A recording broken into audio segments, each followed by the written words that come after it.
As President of the Austrian Institute for European and Security Policy, it's my great pleasure and privilege to welcome all of you heartily to our today's event. This event is not only organized by our institute, but together with an institute you probably have not been confronted with, at least not in Vienna. We do it together with the Independence Public Library Foundation,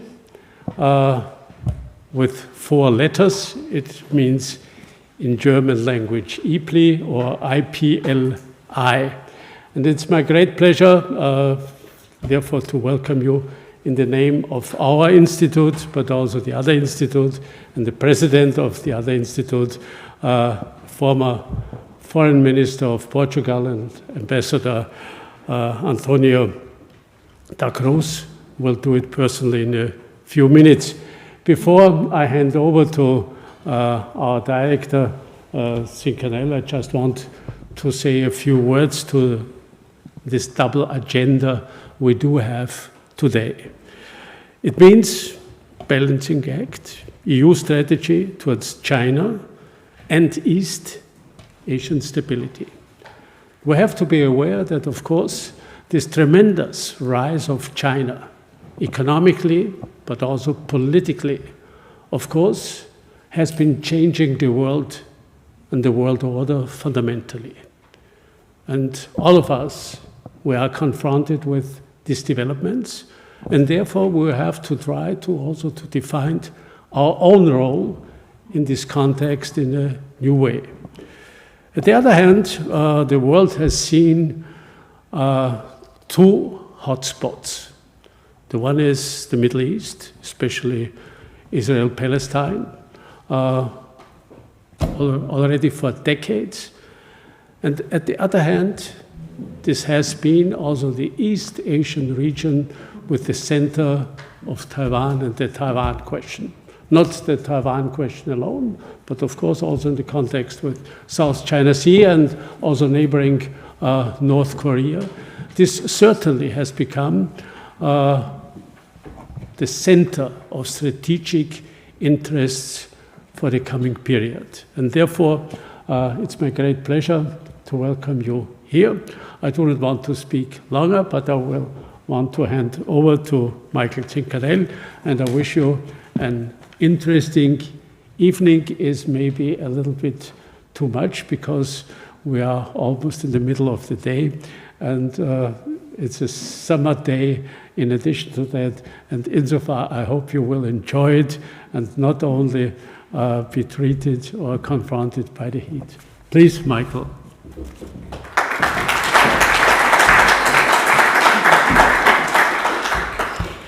Thank you very much, Werner Fasselabend, former Minister of Defense of Austria and President of the AIS.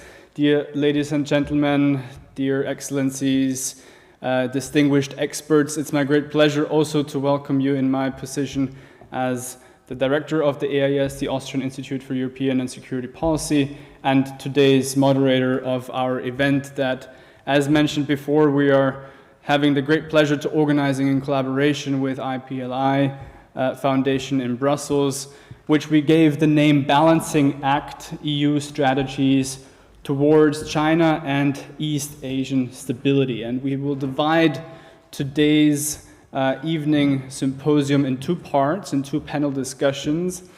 I will introduce the distinguished speakers for both panel discussions afterwards, but I'll give you at least the names of the 2 panel discussions so you'll get an overview of what to expect for tonight. The first panel is called the Strategic Mosaic, Trends and Transformations in EU-China Policies. And then in the second panel discussion, we will focus on Facilitator or Spectator, an open question, assessing EU's role in East Asian stability and security. And before, again, I would like to introduce our speakers for today. We have also a very distinguished keynote speech. But before that, I would also like to hand over to Ambassador and Minister Antonio da Cruz, former Minister of Foreign Affairs of Portugal and Chairman of IPLI, for your welcoming remarks, sir. Thank you very much.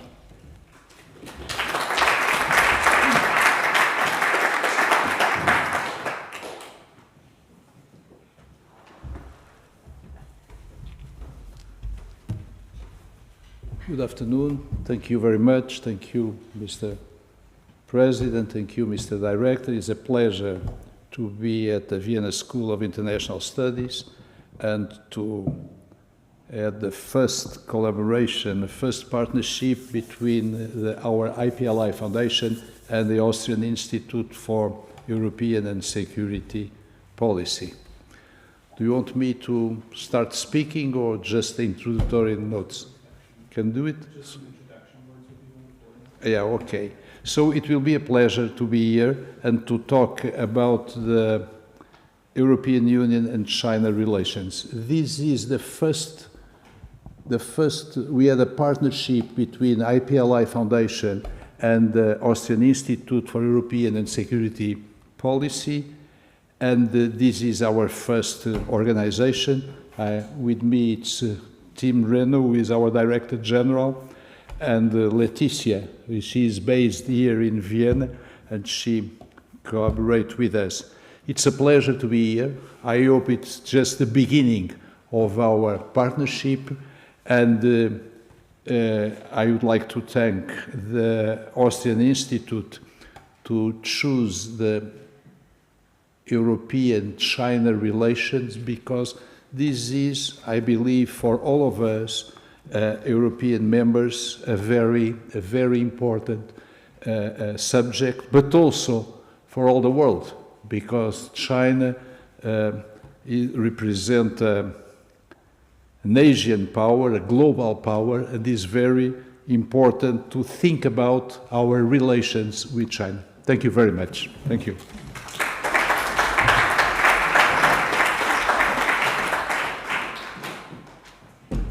Thank you very much, Ambassador Da Cruz, Chairman of IPLI. When we organized this session, we were also thinking who could set the scene for today's and tonight's event, and we thought of no one better suitable to combine both the Austrian and the European perspective towards China with his long-standing expertise as a diplomat.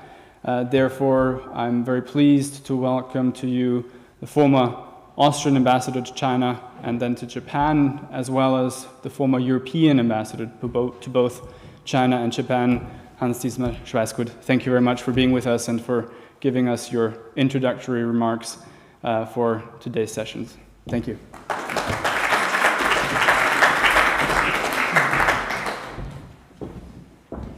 Thank you very much, and thank you very much for giving me the opportunity to say a few introductory words before this session. In 2019, the European Union, for the first time, made a qualification of China not only as a cooperation partner, as a competitor in economic terms, but as a systemic rival. This is a characterization which, of course, did not go down very well in Beijing. It came right before a rather difficult summit meeting, and it set the tone in a way for a relationship which has become increasingly difficult. Now, in the years that followed, we had, of course, the pandemic, Chinese support for Russia's invasion into Ukraine, and all that, of course, further diminished the scope for cooperation, and also led a year ago to a speech by Commission President von der Leyen, where she didn't mince words and came forward with a view of how EU relations with China could develop, which was increasingly dominated and focusing not only on trade issues and rebalancing market access, the traditional European concerns, but increasingly on economic security in a new geopolitical context, and obviously something which was also seen against the background of the deteriorating relationship between the United States and China over the past years. Now, I think it's useful to ask the question, how did we get to this point, and what are the what is the outlook for the future relationship with China, and also for Europe's position in Asia in the wider Indo-Pacific area. And if you look back for the last 10 years, it was not obvious that the relationship between Europe and China would necessarily deteriorate or not sort of be on an upswing, because at the beginning of Xi Jinping's term, there was a bit of uncertainty about the new leader, but basically the feeling was that European-Chinese relations were on a relatively positive trajectory. There was agreement on a very comprehensive agenda for cooperation leading up to the year 2020. There was also a very important document in 2013, which was issued at the so-called Third Plenum after the Party Congress, which gave an outlook for Chinese reform and liberalization, which led to a very positive assessment by the European business community, and the impression that despite some backlashes, by and large, China would not only continue but reinforce its path on liberalization reform. There was also, of course, the very positive impression by China's support for the difficult situation Europe was in economically, support for Greece by buying Greek government bonds at the behest of the European Union, support for the European Stability Mechanism. At the summit 2015, China expressed an interest in participating in the so-called Juncker Fund, the Fund for Strategic Investment. There was an agreement even to cooperate more closely on 5G. In short, the outlook was one where both sides had the feeling that this is a forward-looking relationship. Now, the situation started to change in the following years, and I would suggest that the years between 2016 and 1920 were years of increasing frustration and irritation by the fact that the Europeans had the feeling that China was developing and moving in a way which was not really what the expectations really had been a bit earlier. First and foremost, of course, this related to the economic field, to trade relations. There was increasing frustration about the lack of market access. There was virtually no progress on the negotiations on an investment agreement.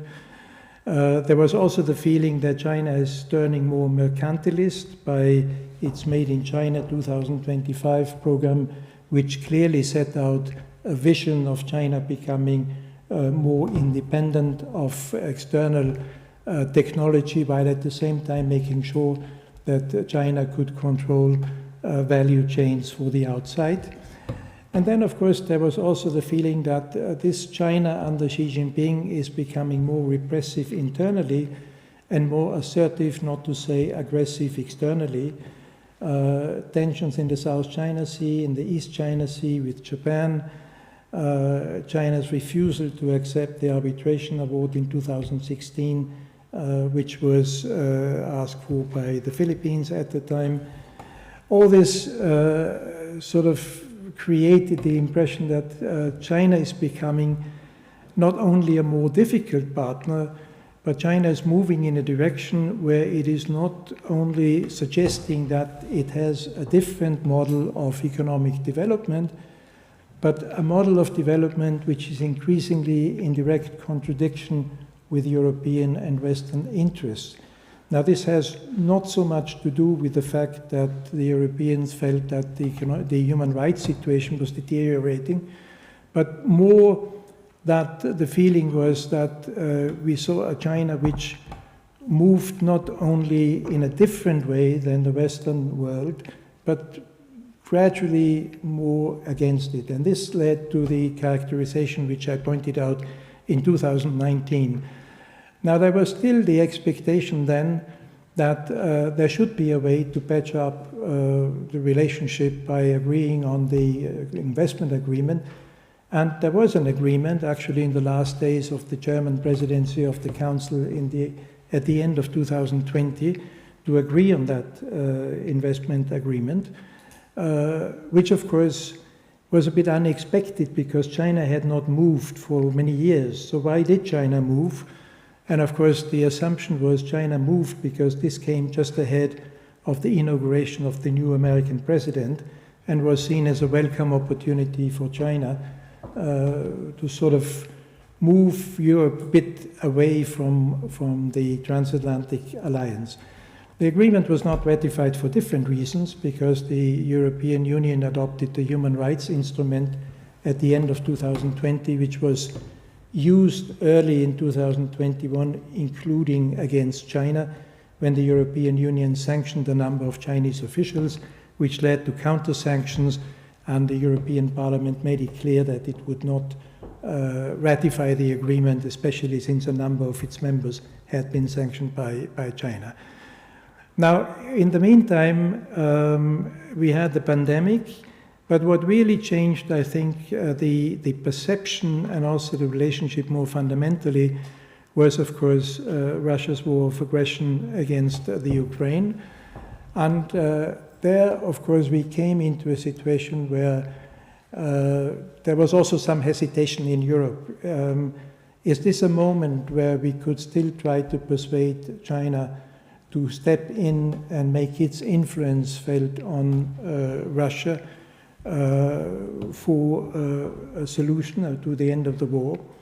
But it became very quickly clear that this was a completely different game altogether. It was not about China being sort of a neutral observer. It became very clear, and had been before, that for China, Russia, of course, is an essential partner in its quest for an alternative world order. And therefore, this was not about China being neutral or moving to the Western side or upholding the principles of the United Nations, of which China is, of course, a permanent member of the Security Council. And that's a relationship which continues.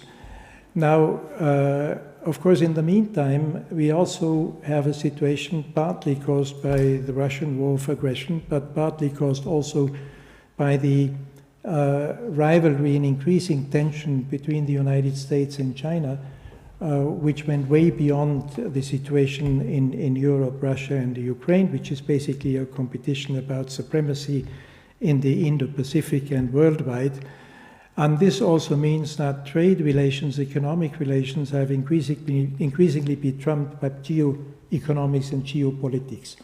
And trade relations, in many respects, have become weaponized, a situation which also had its impact on Europe, which also led to the fact that the Europeans became aware that this was not only a difficult trade relationship with an unsustainable trade deficit, which almost reached 400 billion in 2022, but also a relationship where dependencies created vulnerabilities and sort of were a threat to the resilience of the European Union, and also in a way, an impediment in its quest for the green and the digital transition without becoming too over-dependent on Chinese value chains and inputs.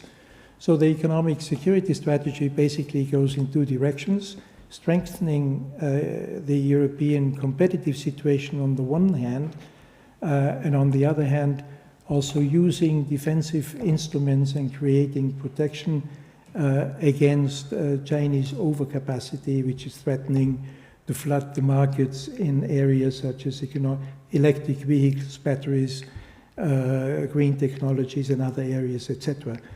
So that's the situation basically we are in at the moment. The economic security strategy is something which is being discussed between the European institutions and member states. It's mostly a member state's competence.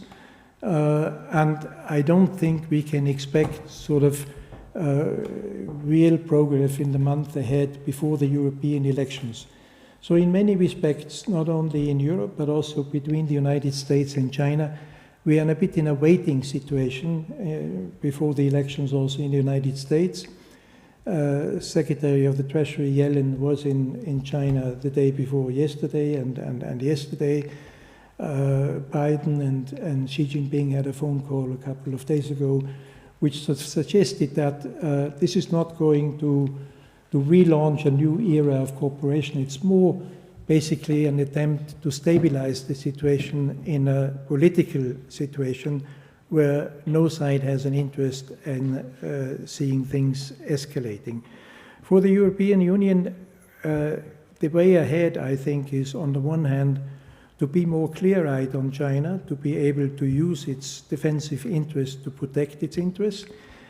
On the other hand, to make sure that we keep the channels of communication open. A power like China is not one which you can just put to the side. China remains an indispensable partner, and it remains a power which will continue to shape the world, whether we like it or not.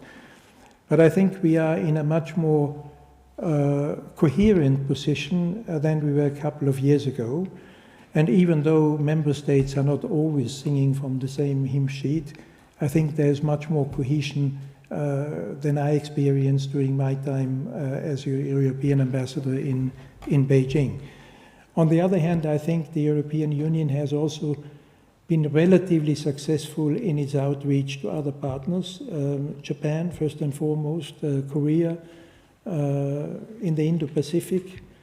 I think one thing which, in my view, should happen in the years ahead is to make sure that we don't really go forward on separate strands with a China strategy on the one hand and an Indo-Pacific strategy which was adopted 2 years ago, which barely mentions China and creates a bit the impression that the European policy is pursuing different policy areas where in reality they are linked. And obviously this is also linked to the fact that the European Union sees the security situation in Asia, in the Pacific, in a different light after February 2022, also because the Asians see it in a different light. Japan would not have as unequivocally supported the Ukraine against Russia had it not realized that this obviously has an impact also on the security situation in Asia, in the situation around Taiwan. And if you look at the sort of changing and shifting areas of cooperation and alliances with the Japanese Prime Minister and the Philippine President going to Washington in a few days' time, you see that this is still something which is a very volatile situation where the European Union cannot simply say, we want everybody to support us on Ukraine, but sorry, we don't have the means and the capacity and the will to make quite clear that a unilateral change in the situation around Taiwan would be anything else but completely unacceptable for the European Union. Thank you.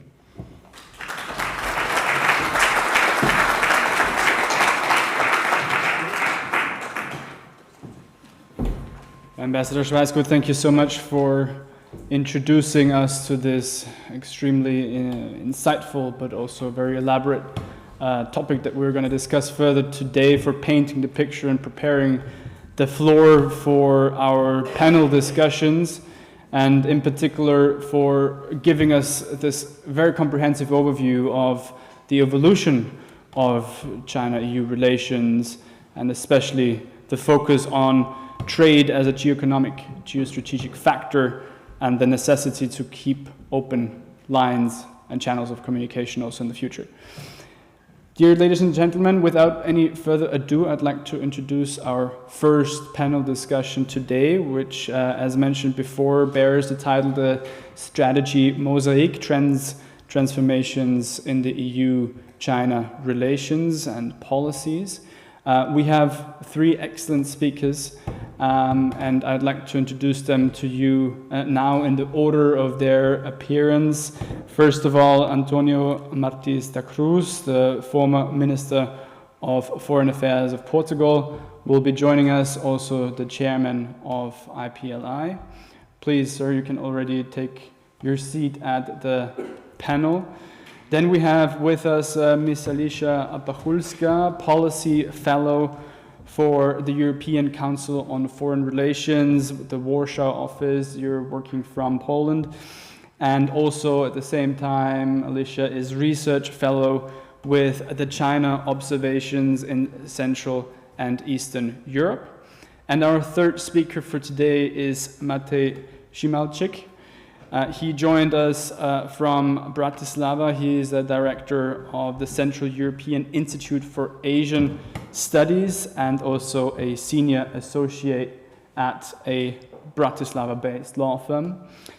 So thank you very much to the three of you for being with us today, for discussing this very important topic, especially vis-a-vis the points that have already been raised by Ambassador Schweisgut in his introductory remarks. We will be discussing EU-China policies and strategies and how they have been evolving up until today, pointing out that they're not static, but they are quite fluid and also, of course, dependent on geoeconomic and geopolitical developments. We will probably briefly outline changes that we have seen ever since 2019, the EU strategy that we all remember, this trifold approach from competitor to rival to partner, which has, of course, shifted in the most recent past. And we will be taking a look also at current and future economic and diplomatic relations vis-a-vis China, basically to paint that mosaic that probably consists out of 27 different pieces, but maybe we will see a more holistic, more comprehensive total picture of looking at that mosaic from afar. And this is the question that I'd like to start with, and without any further ado, I'd like to hand over Ambassador La Cruz to your words. Please, each speaker has roughly 10 to 15 minutes. 10 to 15 minutes introductory remarks, and then we will go to a open questions and answers round. Thank you. Thank you very much. It's a pleasure to be here. Thank you very much, Mr. Ambassador, for your views on the relations of European Union and China. Probably those who were in the seminar this morning already know what I'm going to say, but I will repeat it. Some years ago, my friend Pascal Lamy wrote an article entitled "An Isolated China is a More Dangerous China." In it, and among other things, he described how, and I quote, "isolating China further would be a mistake," end of quote. And furthermore, that a globalized China is less dangerous for Europe and the rest of the world than an autarkic China. I agree with Pascal Lamy's clear position. I would like to analyze them within the context of the economic relations currently prevailing between Europe and China and the respective political environment. Some economic facts framing our China relationship. China, as you know, is the second largest economy in the world. In 2023, its GDP in current US exchange rate, it came to 17.7 trillion of US dollars, with the US in front with 26.8.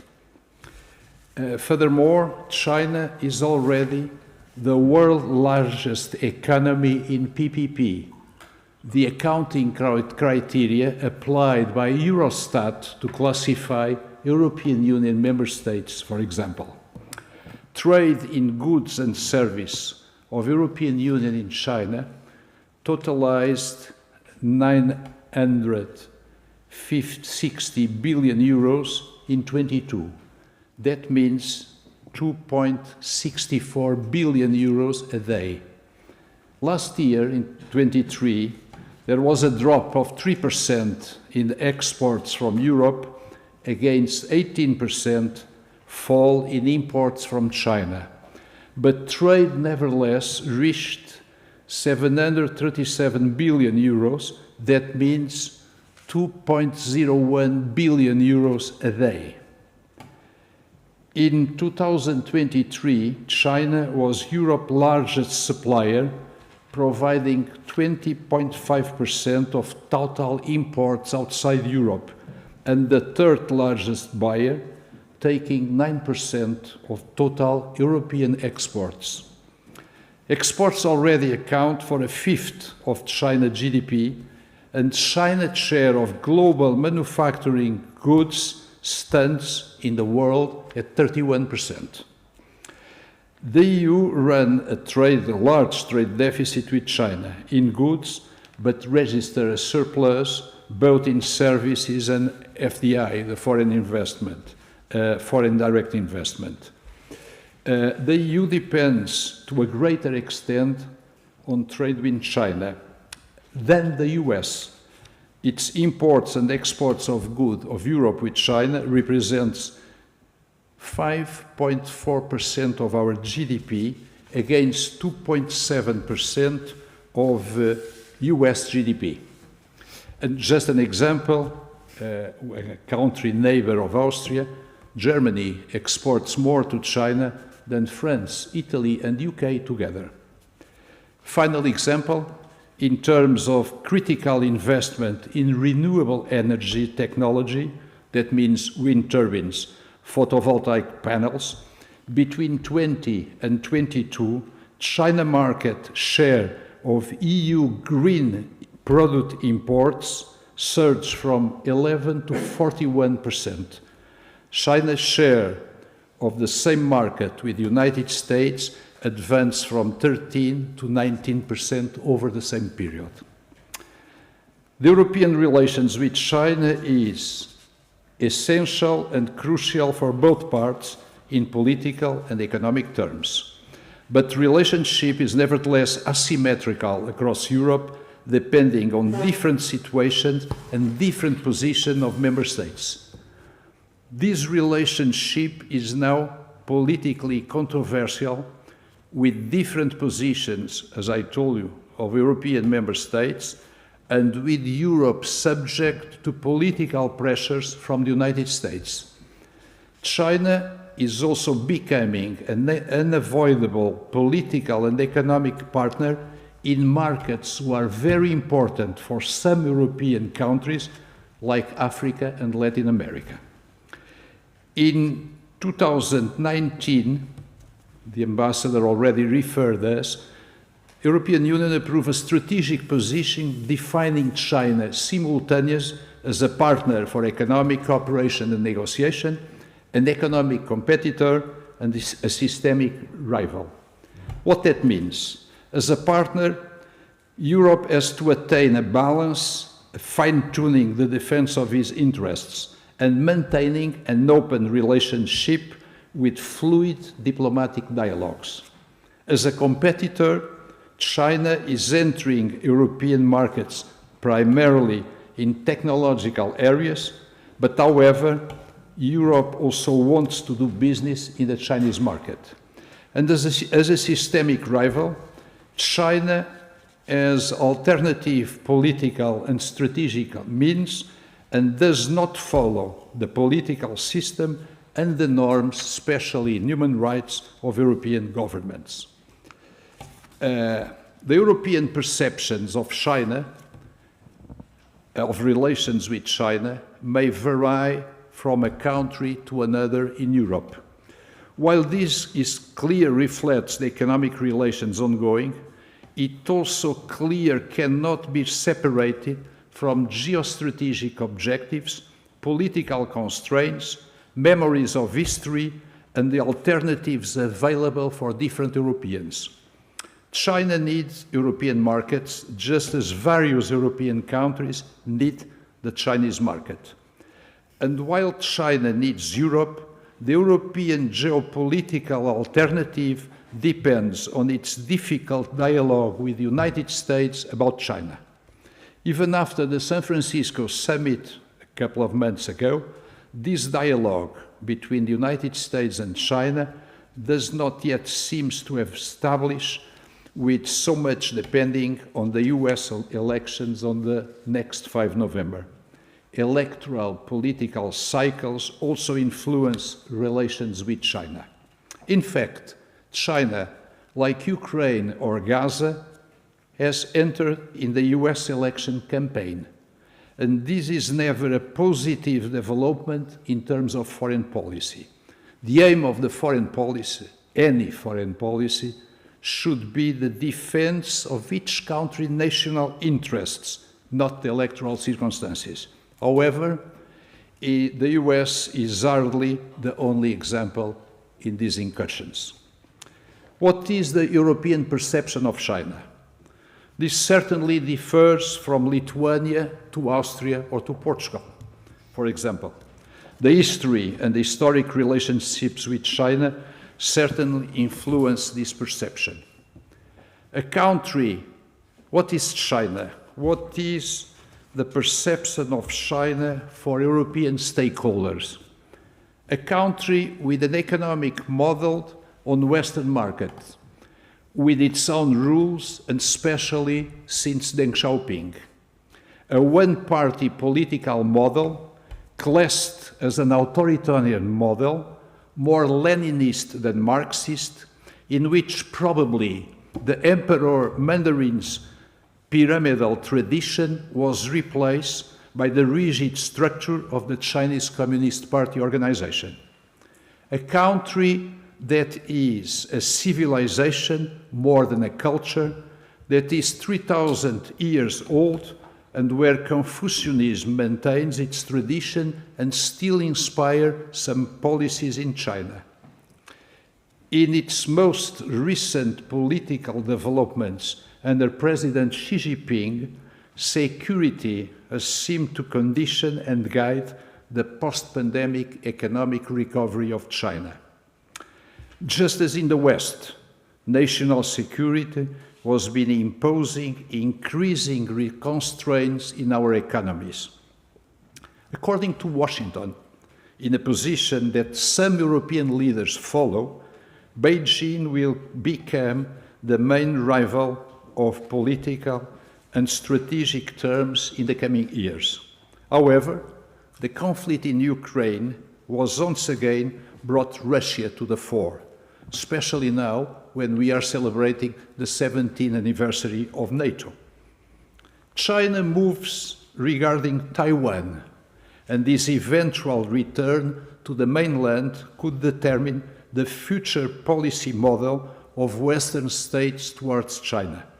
I believe that the large majority of the Europeans will condemn any move of China to change the current situation. And probably the US will press Europe to follow Washington to prevent a military Chinese solution. Ukraine could be a good example for similar situation to be followed by Europeans. A few European countries, especially France and UK, are particularly concerned with China's position in the Pacific, following the USA in this strategic question. One of the US goals is securing the Indo-Pacific zone from Chinese influence.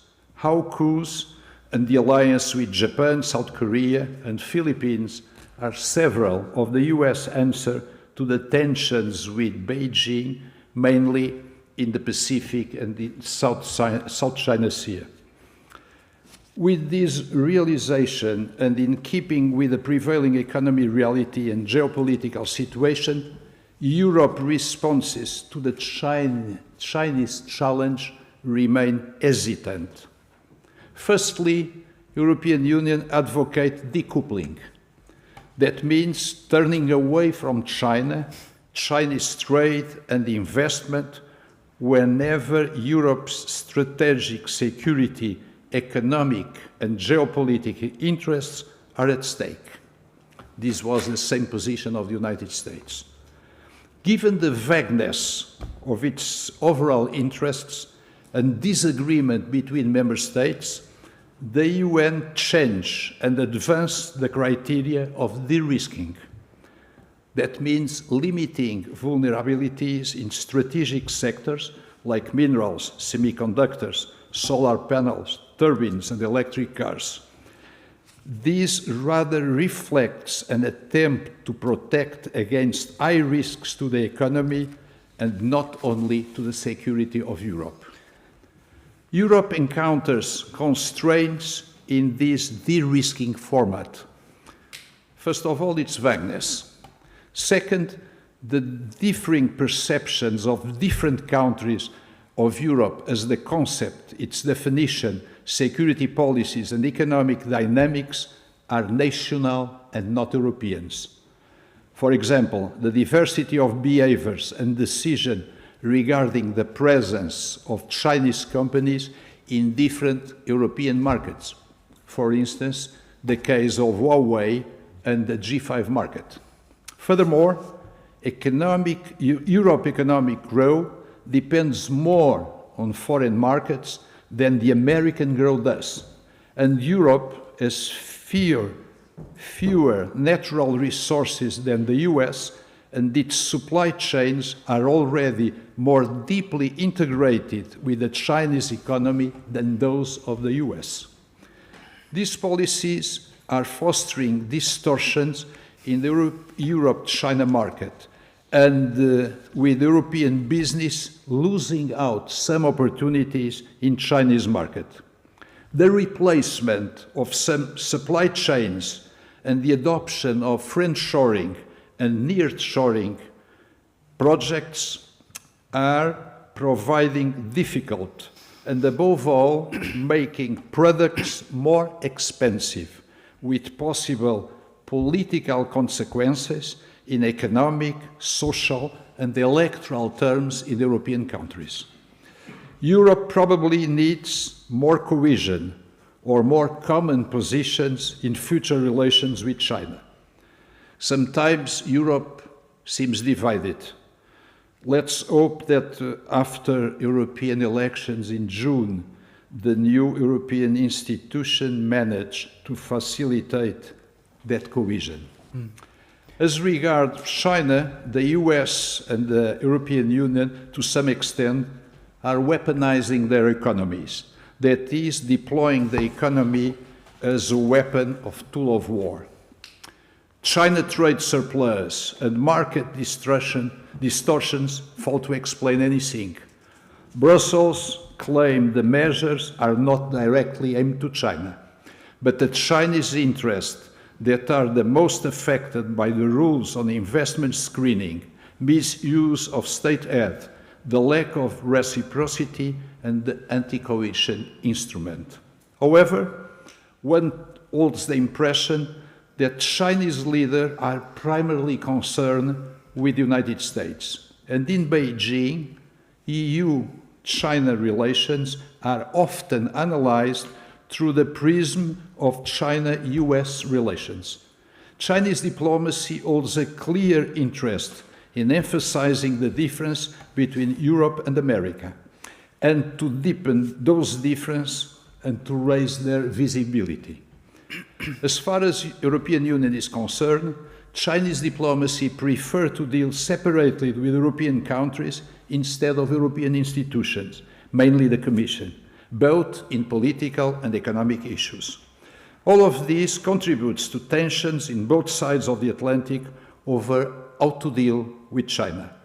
The EU and the US do take different positions in keeping with asymmetries on European side and somewhat fluctuating on the American side, mainly due to partisan electoral campaign. Europe's main concern over China is behavior. The US' main concern about China is power. But China is likely to expand as twice the rate of the United States in the years ahead. Nevertheless, China does still seek to preserve the European and American market it needs, sometimes deployed specific responses in the case of Europe. For example, placing limitations on the import of cognac in retaliation for French restrictions on Chinese imports. However, the Chinese response emerged more specifically in two other fields: the financial and the geopolitical. China is seeking to reduce its vulnerabilities by defending financial security through developing alternatives to dependence of the US dollar for international trade and energy imports. Beijing's strategy involves striving to broaden usage of the renminbi while seeking out alternatives in financial system to position the country to dispense the US dollar. On the other hand, by promoting the Shanghai Cooperation Organization and the BRICS, China is seeking to frame and optimize its diplomatic, economic, and military actions in the Global South. The objective is not only to develop a non-dollar-based economic and financial system, but also, for strategic reasons, to ensure a strong bilateral presence in these countries of the so-called Global South, against West and Europe interests or at the expenses of these interests. Just a few conclusions before. Probably we can go to the conclusions because I will have certainly one round of questions, but thank you very much for now for your very elaborate, thank you very much statement.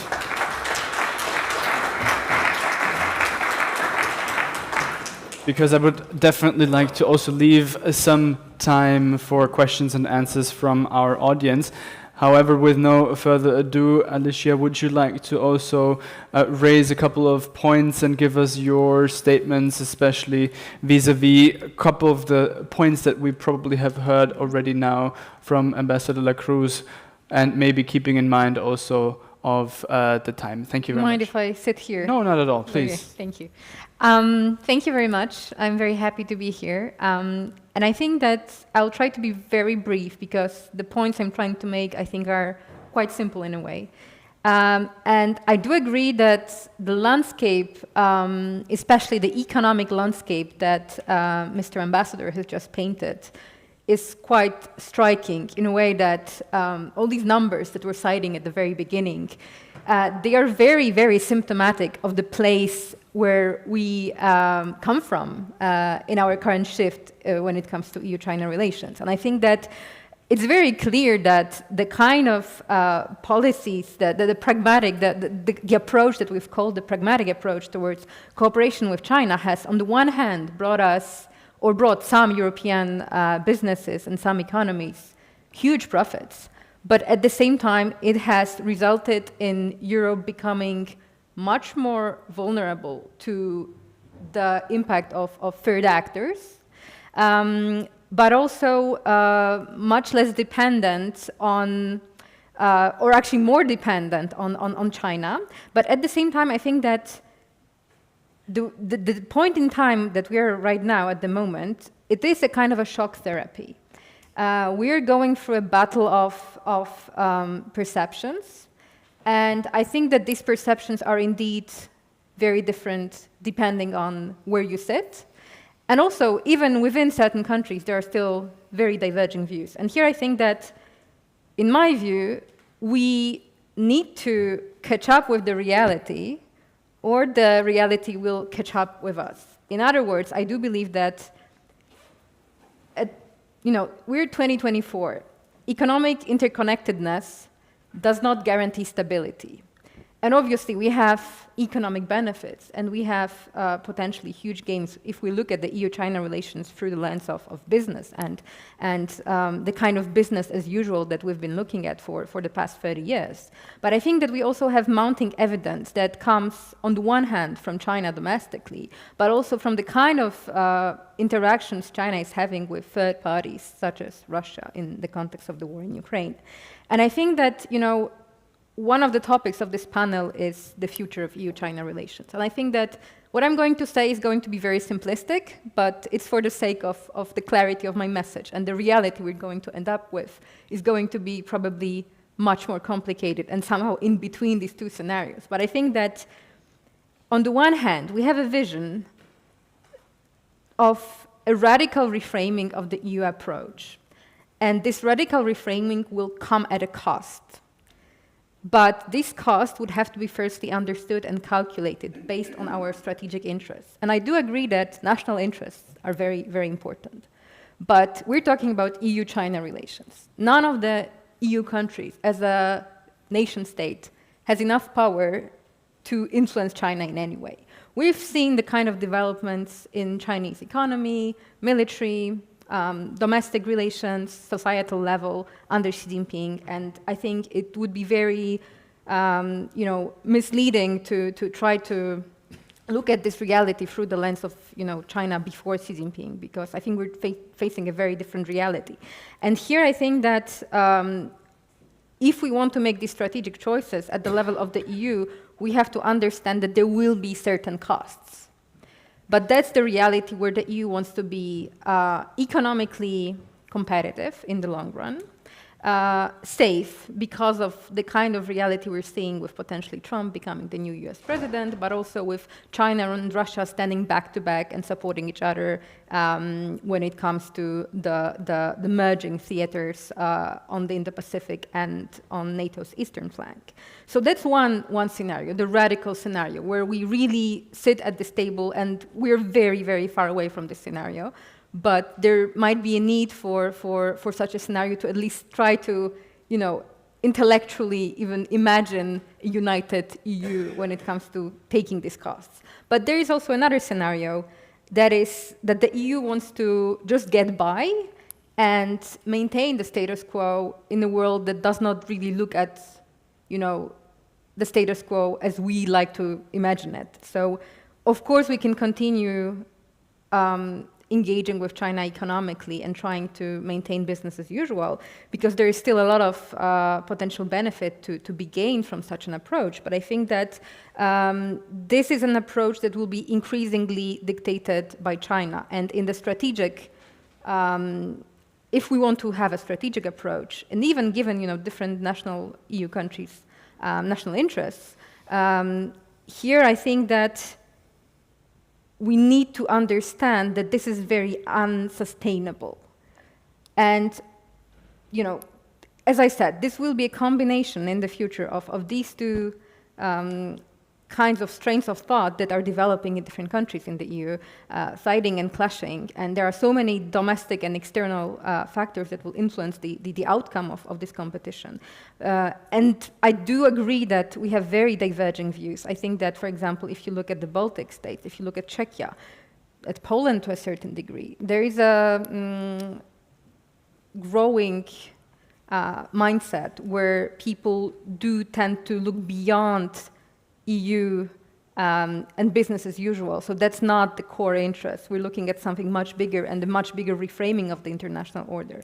And there is the so-called old EU, with France and Germany having their very particular interests and the clashes between business elites and political elites. But I think that this reframing is going on, but the sense of urgency is not yet there at the level of all 27 EU member states.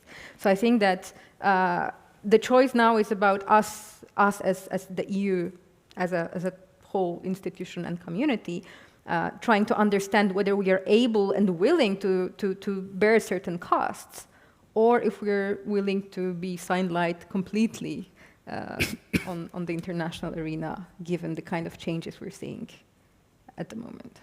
Thank you. Thank you very much, Alicia, for also your remarks and for keeping it very blunt and very precise. I do not think that it was simplistic. I think it was very frank and outspoken, and probably we can touch upon a couple of issues and points that you've mentioned also later in the discussion. But before that, I'd like to hand over also to our third speaker, Matej Šimalčík. From your perspective, probably also touching upon what Alicia has said, are we seeing from your Central Eastern European perspective also that sense of urgency? Thanks, Michael, for inviting me and for giving me the floor this evening. I have the lucky spot of being the last on the panel, so I can cherry pick what I want to say without the need to overlap with what was said before. Maybe let me preface my introduction with a little bit of a polemic with what was said before about isolated China being a more dangerous China. I mean, yes, in principle, we can probably agree with that, but does that mean that we should engage China at all costs? What are the red lines where we will say, okay, engagement is not working, we need to change our approach? Who is isolating whom? Are we deliberately isolating China? Or is China isolating away from us? We've seen this in several maybe examples that is maybe more of a self-isolation or attempts for one-way isolation of China away from the West while it being still able to influence the West. A good example of that would be deliberate push against Western journalists in China, not making them able to report on what's going on in China anymore, making the conversations that we are having about China-Europe relations maybe a little bit more of a one-way street because we are losing access to information and China is doing that deliberately. Secondly, in terms of economy, neither US nor the EU invented decoupling or de-risking or however we frame it. China invented it and it goes by the name of dual circulation. It's a catchphrase that it's very hard to grasp maybe, but this is what it means in its very core. De-risking away from other countries while keeping its foot inside those other countries so that it can use those links to maybe pressure them, influence them, or however we want to call that. This has, of course, direct ramifications on how we are able to engage with China. In 2019, we had this wonderful EU trifecta introduced of China being a partner, competitor, and a rival. But when we have this kind of development, we need to ask again ourselves time and time again, is this description still valid? Is partnership something that is still maybe the core determinant, or have we moved to the times where it's more about being competitors and rivals and partnership is becoming increasingly difficult? We like to say that we are partners with China on the issues related to climate change. Is China wanting to be a partner for us on climate change, or is it using to push us in other policy areas where it has more pressing interests? We've maybe seen examples of how this works in China's perspective when it comes to Sino-American relationship. One of the things that we've seen after the visit by Nancy Pelosi to Taipei was China freezing the climate dialogue with the US.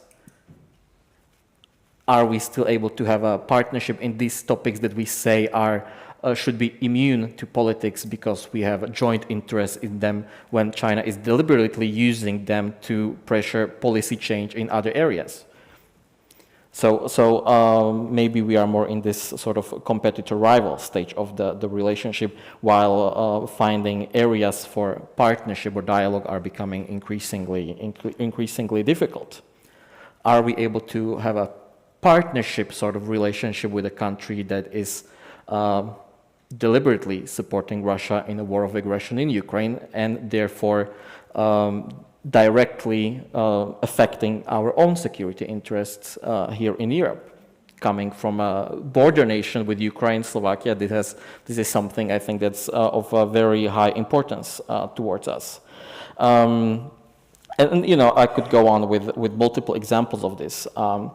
Nevertheless, we are at a stage where I think we will see, where there will be some breaking points in how the relationship will move in the coming years. Of course, we are very close to the EU elections that will have some sort of impact on how the relationship will be managed, on whether some of the new initiatives recently unveiled by the Commission will be implemented as how they are envisioned currently. In January, we've seen the new economic security package presented by the EU Commission, but ultimately it will be to the new EU Parliament to approve those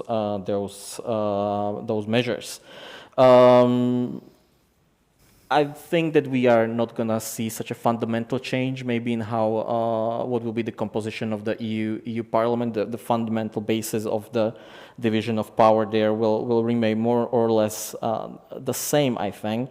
So we will probably see some continuity in what's been going on in the past term. Yet, of course, the relationship is not solely dependent on these developments in terms of EU elections. Domestic elections in member states play probably even a more important role in which way the EU will move, as common foreign and security policy is ultimately a member state game rather than the EU Parliament game. Good example would be Slovakia right now, where I'm coming from, right? We had presidential election over the weekend, which now we know the results of. But more importantly, we had parliamentary elections last fall, which brought in a change in power compared to the previous election term. And with that, despite China not being very high on the agenda of the election campaign, a fundamental shift in how we are approaching China on a bilateral basis.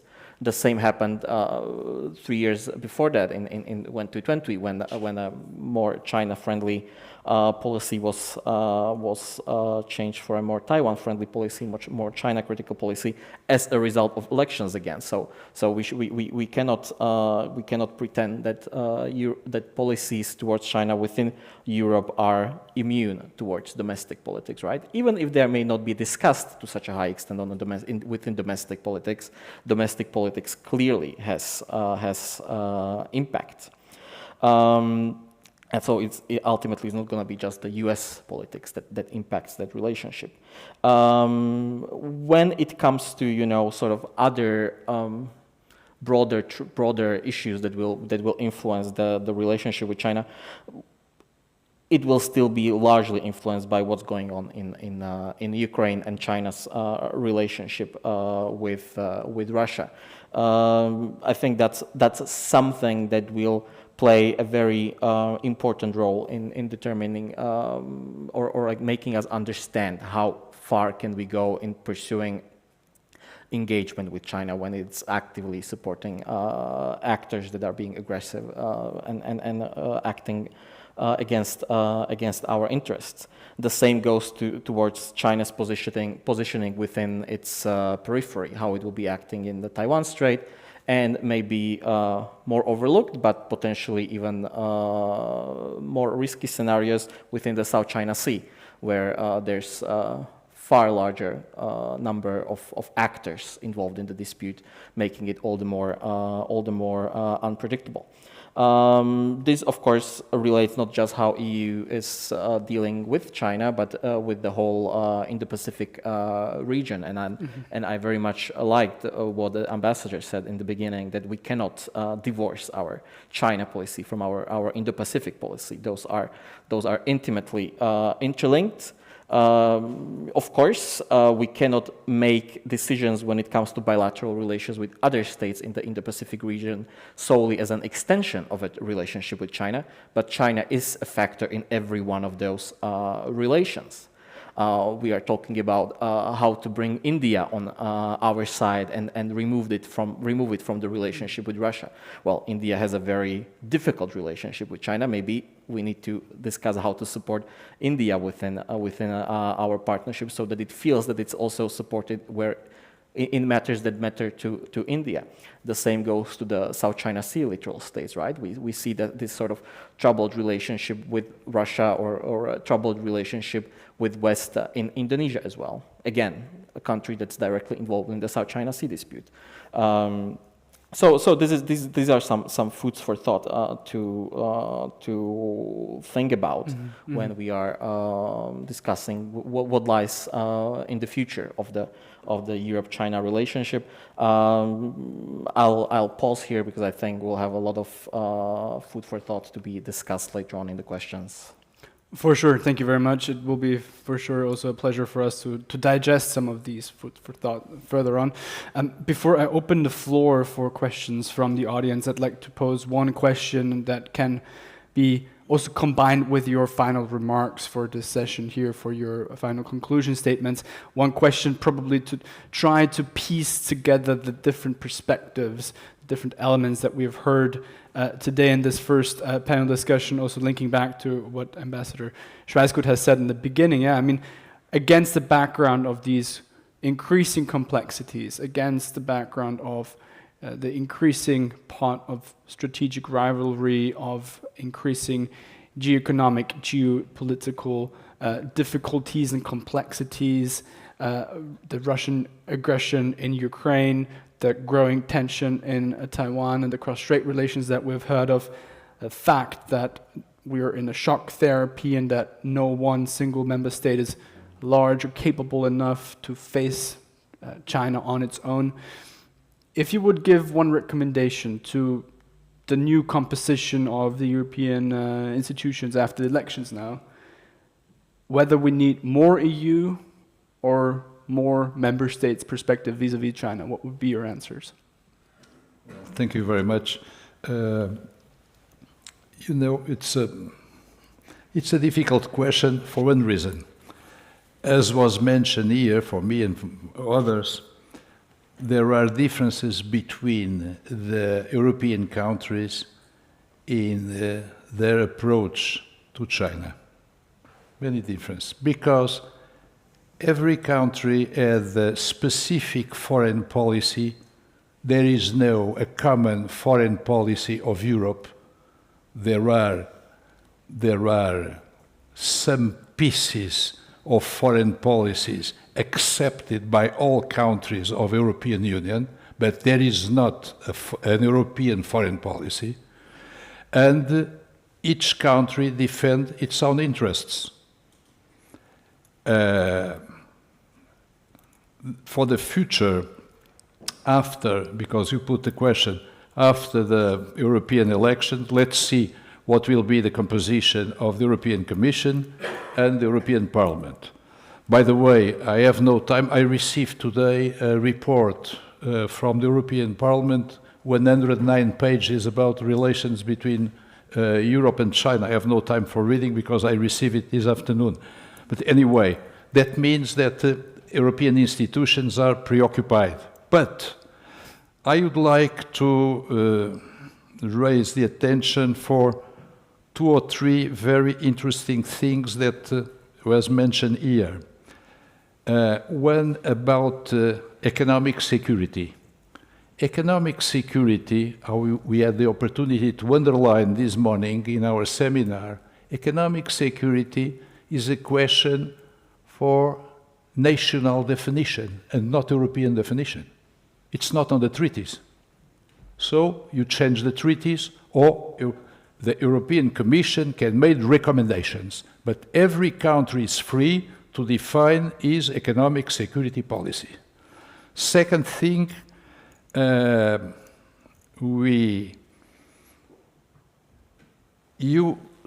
you mentioned that China is supporting Russia in Ukraine. I would like to underline that China is not providing any military supplies to Russia. And 4 Chinese companies supply Russia with dual-use technologies, civilian but can be used on military side, and they are already under sanctions by the European Union and the United States. And China was the first country who presented a peace plan project for the conflict in Ukraine, and most probably, if the Ukrainian conflict ends at the table of negotiations, as I expect and others expect, probably China could be one of the mediators. Probably in one side we'll have the United States, and in the other side the Chinese. So I would suggest that the approach on China on the Ukrainian conflict must be very carefully, because until now they support politically Russia on general terms, but they are not supplying military equipment to China.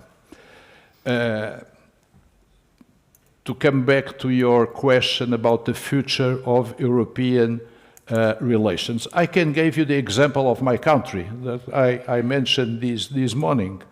The example of my country is very easy. We have relations with China since the 16th century. And we import from China the double we import from the United States, just to give you an example. China have important investments in Portugal, in energy, in production and distribution, in banking, assurance, and other investments. Yeah. We are the second country of Europe with more Chinese investment per capita. And why? Because when the Portuguese government a few years ago privatized these companies, the Chinese, for instance, for energy, offer 20% more than a German offer. So we sold it to the Chinese. Yeah, why not? yeah. We have no problems with this Chinese investment in Portugal. No problems at all. And that's why, and I come back to my first sentence, there are different approaches from member states of Europe to China, and this difference must be taken in consideration by the European institution after the election in order to try a cohesion of European position. But the common denominator must have in consideration every one of the 27 interests of the member states of Europe. Yeah, I understand that. Thank you very much. This is certainly a very realistic approach to the question and the issue. Alicia, if you can give a recommendation to the European Commission or Parliament or both. I think my recommendation would be that on all fronts, economic, diplomatic, people-to-people, climate change, whatever you call it, we need to face China as it is and not based on our own perceptions that might be influenced by you know, a certain level of projections that, you know, we wish China to be an actor that is responsible, as it claims it is, but we also have evidence of what it does. And here with the Russian example, I beg to disagree with Mr. Ambassador, because I do believe that you don't have to send conventional military equipment to support the war effort. And we're seeing China sending massively semiconductors, for example, to Russia, or buying Russian energy and effectively helping Russia to get over European Western sanctions and helping the whole war effort by supporting Russian economy. And the peace plan, well, if you read into the Chinese peace plan, is a reiteration of Russian strategic interests towards the war in Ukraine, which essentially is about reframing and reformulating the European security architecture so that it better reflects Russia's and China's interests in the overarching background of China-US rivalry. And to many European countries, this is fundamentally in disagreement with their national interests. Yeah. So yeah, that's my conclusion. So no wishful thinking and also being more realistic. Mate, please. Yeah, I have to echo what was said by Alicia. Like, we cannot approach China with rose glasses, right? If it quacks like a duck, it's usually a duck. If it acts assertively, it is assertive by design. I also have to, say that I disagree with the characterization by the Minister of the Russia-China relationship in light of Ukraine, and another concrete example of how China supports Russia that is far more related towards direct military support is sharing of intelligence information. geospatial intelligence, which allows Russia to conduct more precise missile strikes on Ukrainian territory. Besides the weapons exports, it doesn't really get much closer to direct military support than this. When it comes to recommendation on more member state versus more Europe, I think we definitely need to find ways how to have more Europe in dealing with China. Fragmentation of Europe is in China's interest. It allows it to, nitpick and cherry pick potential allies. We have a plethora of evidence of how this is in China's favor based on its relationship with ASEAN, based on the decision-making processes in ASEAN, how it has always been able to find one actor here or there to, support China's position and in such way block joint response by ASEAN towards China's behavior. The same goes for the EU. The logic is comparable. When it comes to de-risking, for example, more Europe would be better because it allows us to bear the costs of de-risking much more efficiently.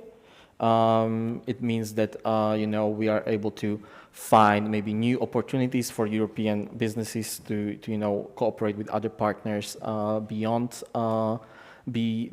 China, like opening new opportunities for them, reinvigorating, for example, trade liberalization discussions with like-minded partners across the world. In order to make it precisely easier for European countries. And free trade is something that is definitely written in the founding treaties of the EU. So this is maybe the place where EU can play a very important role in mitigating economic risks related to China. Yeah, thank you. We will have quick time for one quick round of questions, being mindful of the time. So please raise your hand, ask a precise, short question, introduce yourself. Yes, we have the first question here, and then number 2 here. Thank you, Ms. Tabelli. But please be short and precise. Oh. So hello, and thank you for your discussion. And I am Sabina, and I'm from China. I'm right now working for the United Nations Office on Drug and Crime. I really appreciate your insights. So an interesting point that I observed is that when Ms. Alicia and Ms. Mate, your response to Ms. De Cruz's comment, especially that comment that China has never give Russia direct military support. And your comment was, yes, disapproved that point. But I think what the point that Mr. Cruz tried to make, at least how I perceived, is the positive, at least the potential that China can play in the Russian-Ukraine war. And I think that is what we're trying to do and how diplomacy trying to marching on. So based on this context, also some thought from my mind. Yeah, can you please ask a specific question? We have time for some that more is a setup for my comments question. and discussion then also during maybe the wine reception. But do you have a precise Thank question? you. So my question is that I see this disconnect between the actual reality. For example, the Scholz visits to China with all the business delegation or all the business economic ties. But on this ideological, I know China and Europe has totally different system, no matter politically or whatever. And I see this as a division. This difference is serving as a division. And from my point, we're all coming from a point of national interest, but national interests should incorporate global governance issues that should addressing this systemic difference. And I don't see this kind of, I would not say accusation or this kind of points does not contribute to a positive side. So what would be your response? Sorry for my question being a bit lengthy. Thank you. We have one more question, I think, here in the second row. But please, again, as mentioned, short and precise question so we can then have one more round of answers from our panelists. Yep. Hello, everyone. First of all, thank you for today. And my name is Wallace, a student from the Vienna School of International Studies. And I would like to, my questions is like about places in China called Hong Kong. So since 2019, National Security Law and also the Safeguarding National Security Ordinance have passed in Hong Kong. Somebody claimed that it's a deterioration of democracies and European interests in Hong Kong. So in your opinion, would EU change their attitude to Hong Kong by saying there are no any differences between Hong Kong and China? Thank you. Thank you very much. We will go directly to answering these questions. Let's do it in reverse order. If you would like, Matej, to touch upon a couple of the points, is there anything that you'd like to add to what has been mentioned? Yeah, sure. Let me maybe touch up on the issue of responsibilities for global governance and you know, how it relates to China-Russia relationship, Russian aggression in Ukraine, etc. I would not frame it whether China supports Russia or not as an ideological difference. I mean, ultimately, China subscribes to the UN Charter, and that spells out a clear role in preserving peace and stopping war of aggression by Russia, by supporting Russia at the UN. It is China is acting in a clear contradiction towards its obligations under the UN Charter, I think.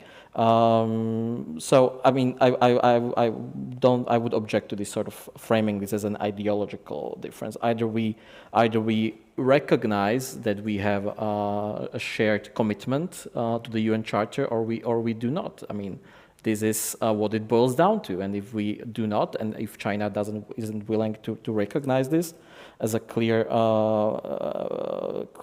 obligation to uphold the UN Charter, then it clearly is how EU has been framing China, a systemic rival that wishes to see a very different system of global governance to emerge. And if that's the case, we do have we do have the right to object to that and prevent that sort of erosion of global system based on norms to which China has subscribed in the past. Thank you. Alicia.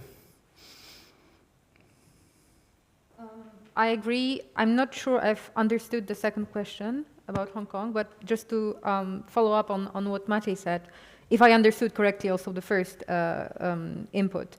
So I wouldn't also frame China-Russia relations and the way they're received in Europe through ideological lenses, mostly because for us sitting here, especially for people coming from countries on NATO's eastern flank, this is basically an existential, like Russia's behavior is an existential threat. And this kind of evidence, although it does not have to subscribe to, you know, the traditional understanding of military support, nevertheless constitutes an element adding up to the perception that China is helping Russia. And that's our fundamental security interest. And you know, that's how it is perceived by many countries here in this region. And I think that you can, like Li Hui's visit to Europe for the second time has been very a good example of, you know, how this view was reiterated throughout Europe. So I think that this is not it is not an ideology driven question. It is a question of security, basically. And China, with its holistic national security approach in recent years, should very well understand, you know, why security matters. Thank you. Ambassador Lacruz, you have the last word, please. Yeah, well, first of all, the problem of Russia, I believe I already mentioned what are the position.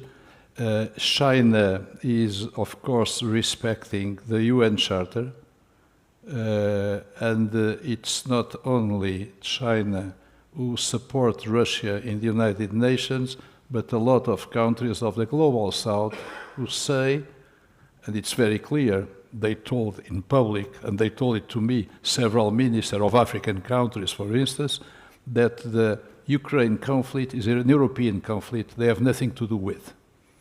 And China, this is the real politic. It's not elaboration about what is the the position in the United Nations is the following. Just follow the vote in the United Nations, the vote in the General Assembly, which, by the way, decisions of the General Assembly are not mandatory, as you know. I believe that the position of China when they present the principles for the peace, it's not a peace plan, are the principles for the peace, China refused the occupation of territories of Ukraine. It's very clear in the Chinese paper, for instance.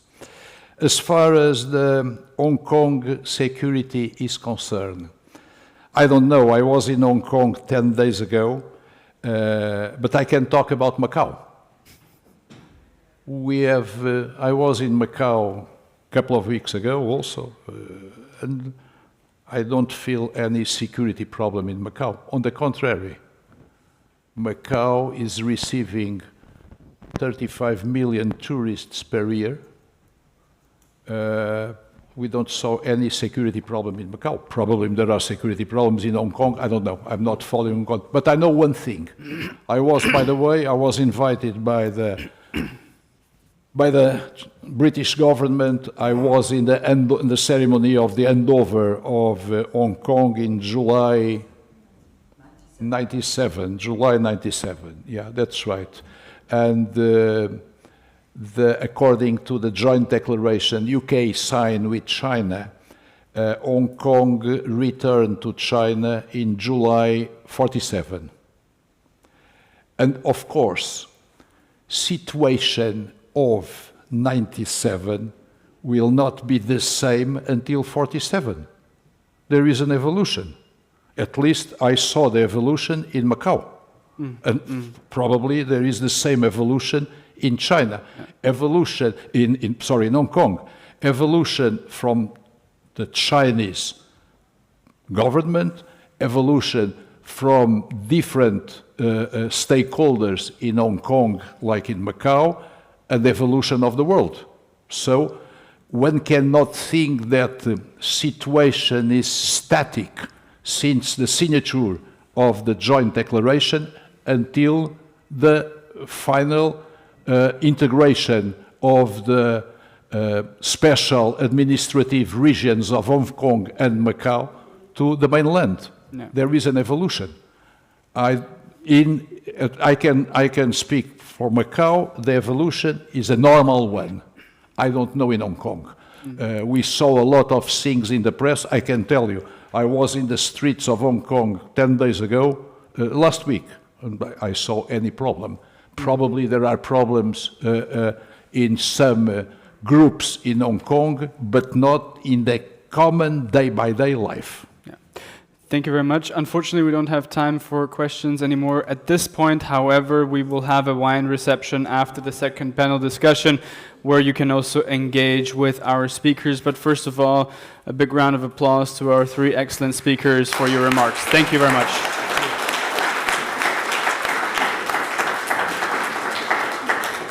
Thank you very much, which brings me directly to the second round that we have prepared for you today. Thank you. I think that it will be possible to take the seats again in the first row. Ladies and gentlemen, without any further ado, we will come to a very specific topic now that is also related to the first panel that we have had already, moving from the question about the strategy mosaic between the different strategies, the different approaches in EU-China relations, to a very specific question, a question if and whether the European Union, in the role of the EU in East Asian stability and security, is that of a spectator or is that of a facilitator. And therefore, let me introduce our two panelists for that wonderful discussion that we have prepared for you now. First of all, Gudrun Wacker, Senior Fellow at the German Institute for International and Security Affairs. Ms. Wacker, please join us on stage. She also represents the EU at the ASEAN Regional Forum for several years. And our second speaker is Shuja Anna Ferenzi, Assistant Professor at the National Daohuan University in Taiwan, in Hualien, if I remember correctly, and also affiliated scholar at the Free University of Brussels. Thank you very much to the both of you for joining our discussion today, for joining us at that second part, the second panel discussion. We have prepared a couple of questions to basically set the scene for you, which is the extended nature of EU's current security engagement in East Asia, the relevance basically also for the European Union, the relevance of the East Asian region for European security. We would definitely love to hear your perspectives on that, and also the question of new partners, new military presences and engagements with the region, and of course also the question whether or not the European Union is a normative power as well in the East Asian region. So please, Gudrun Wacker, would you like to start with your introductory remarks, and then we'll move to you, Shusha. Thank you. I hope this works because I took it off because my ears are too big or something. Okay, thank you very much for the invitation. It's great to be back in Vienna. I wanted to start first with saying something about the background of the European security engagement in the region. And I'm not only talking about the EU here, but also about the member states or several member states. I think the EU, it's fair to say, was pretty late in the game. We were not very engaged in the security issues in the region. There was a brief time when I think the European Union was part of CEDO, which was supposed to deliver coal to North Korea after an agreement was reached, but that fell through, so after that, not much. So the first paper we actually see coming out of the European Union was in 2006, I believe, and it was not even published, focused very much on Northeast Asia, not on East Asia, not to mention the Indo-Pacific. So we are very late in the game, and I think that it's fair that to say that the European approach was very much dominated by China, the bilateral relationship with China, and also the global partnership that we still cling to today by saying that on climate change, biodiversity, disarmament, questions like that, global issues, China can still be a partner.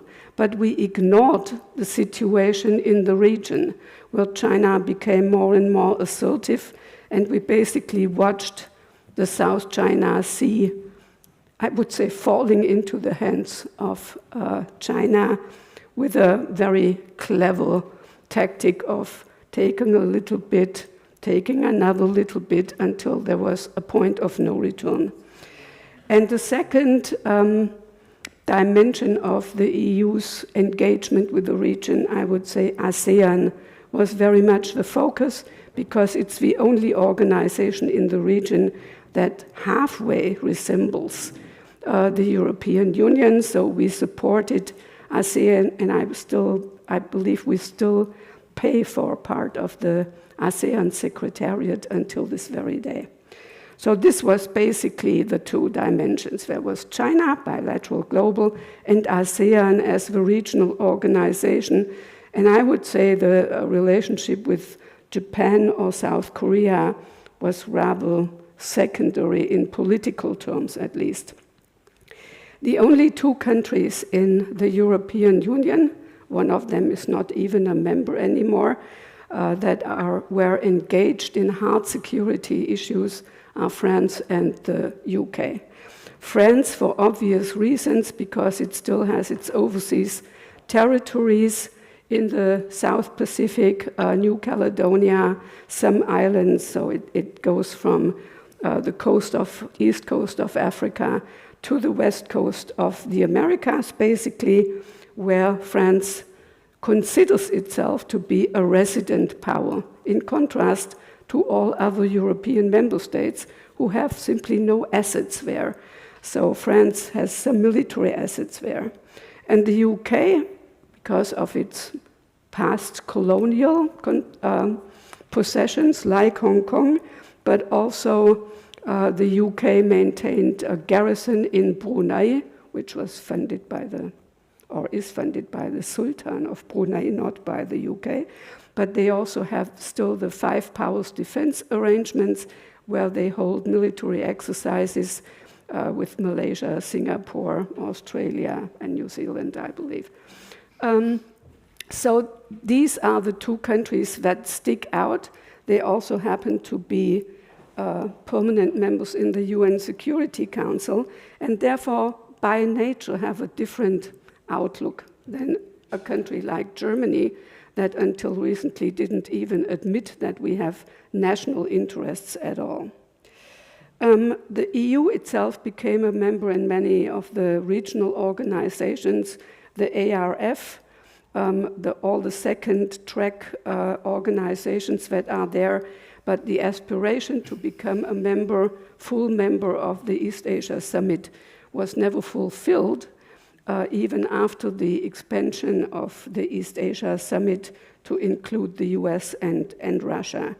We fulfill the requirement. The EU signed the Treaty of Amity and Cooperation, but there is too much resistance within the East Asia Summit to admit the EU. So this is what we see until 2016. Ambassador Schweisgut mentioned the ruling from The Hague on the South China Sea.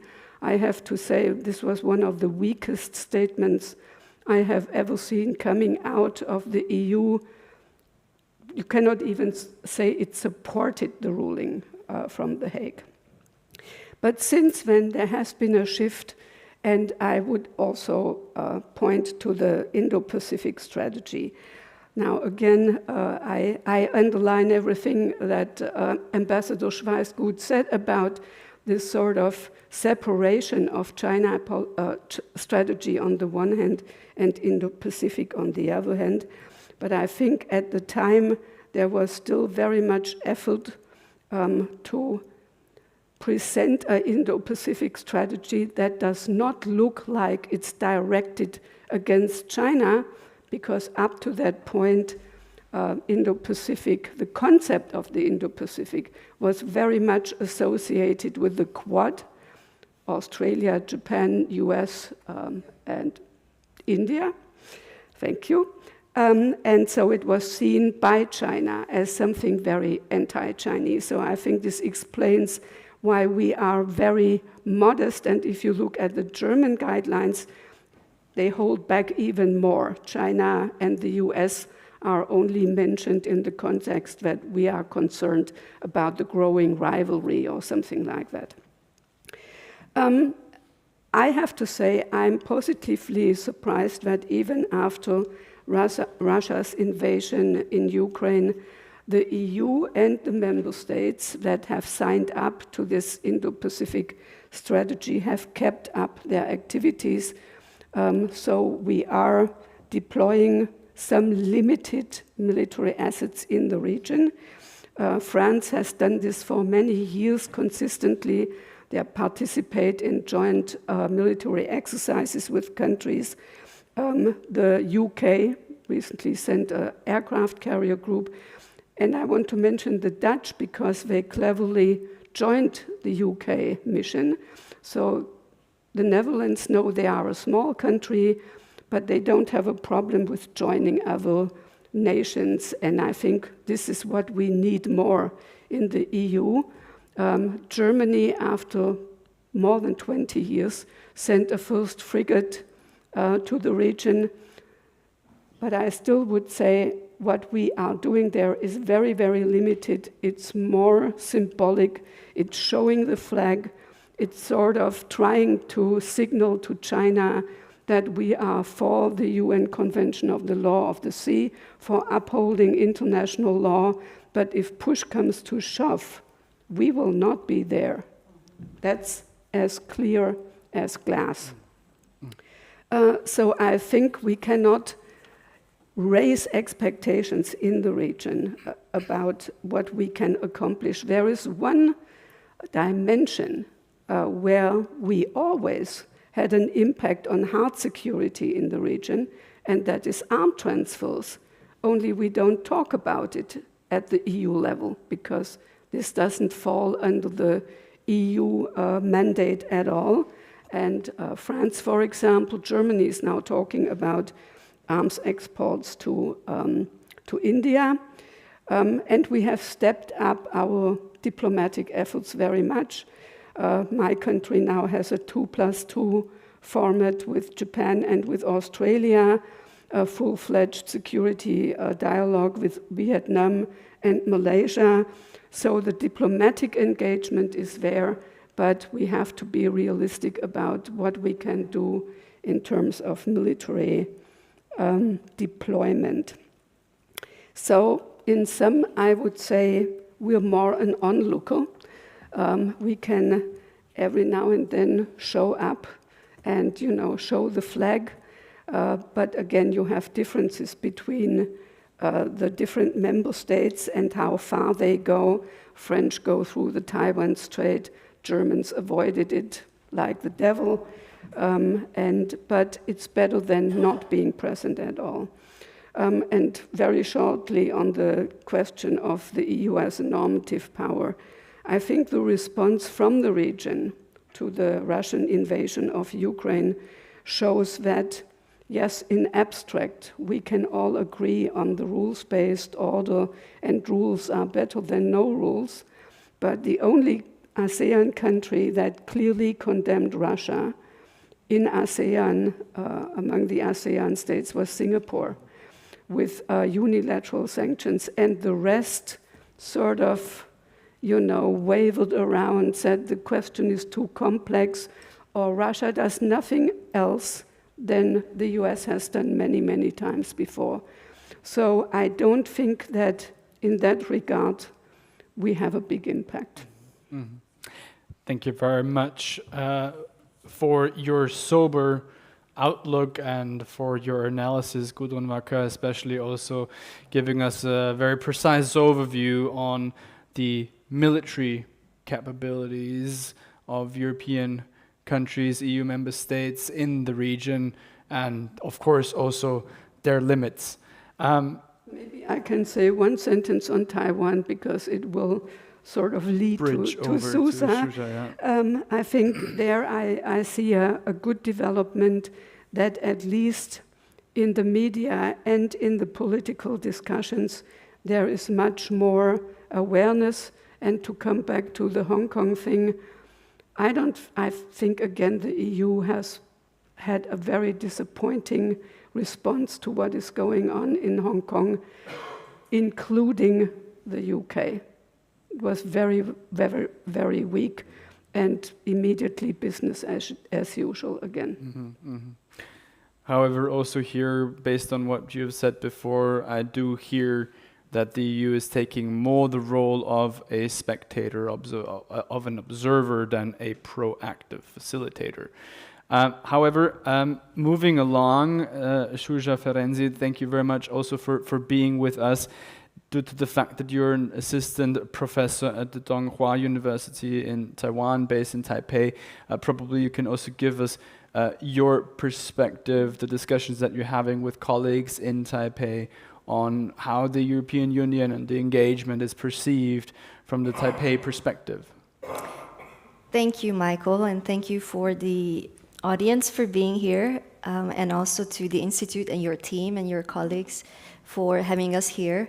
It is good to be in Vienna to discuss EU, China, and Taiwan and Indo-Pacific issues. It's not the scene that I'm most often in terms of Europe, because it's usually the Brussels bubble, and then comes Berlin and Paris, and then come Central Eastern Europe, a region that I also come from. So it's good to be here, and it's also good to have you set the stage for me in terms of the regional dimension. And perhaps I'll zoom in, as you mentioned, that I am based in Taiwan. I've been there since 2020, so that has given me the opportunity to kind of get an inside view. I have not lived my entire life there, so I don't claim to know Taiwan inside out, But I do have and take pride in having invested recent years in understanding Taiwan better from a European perspective, but also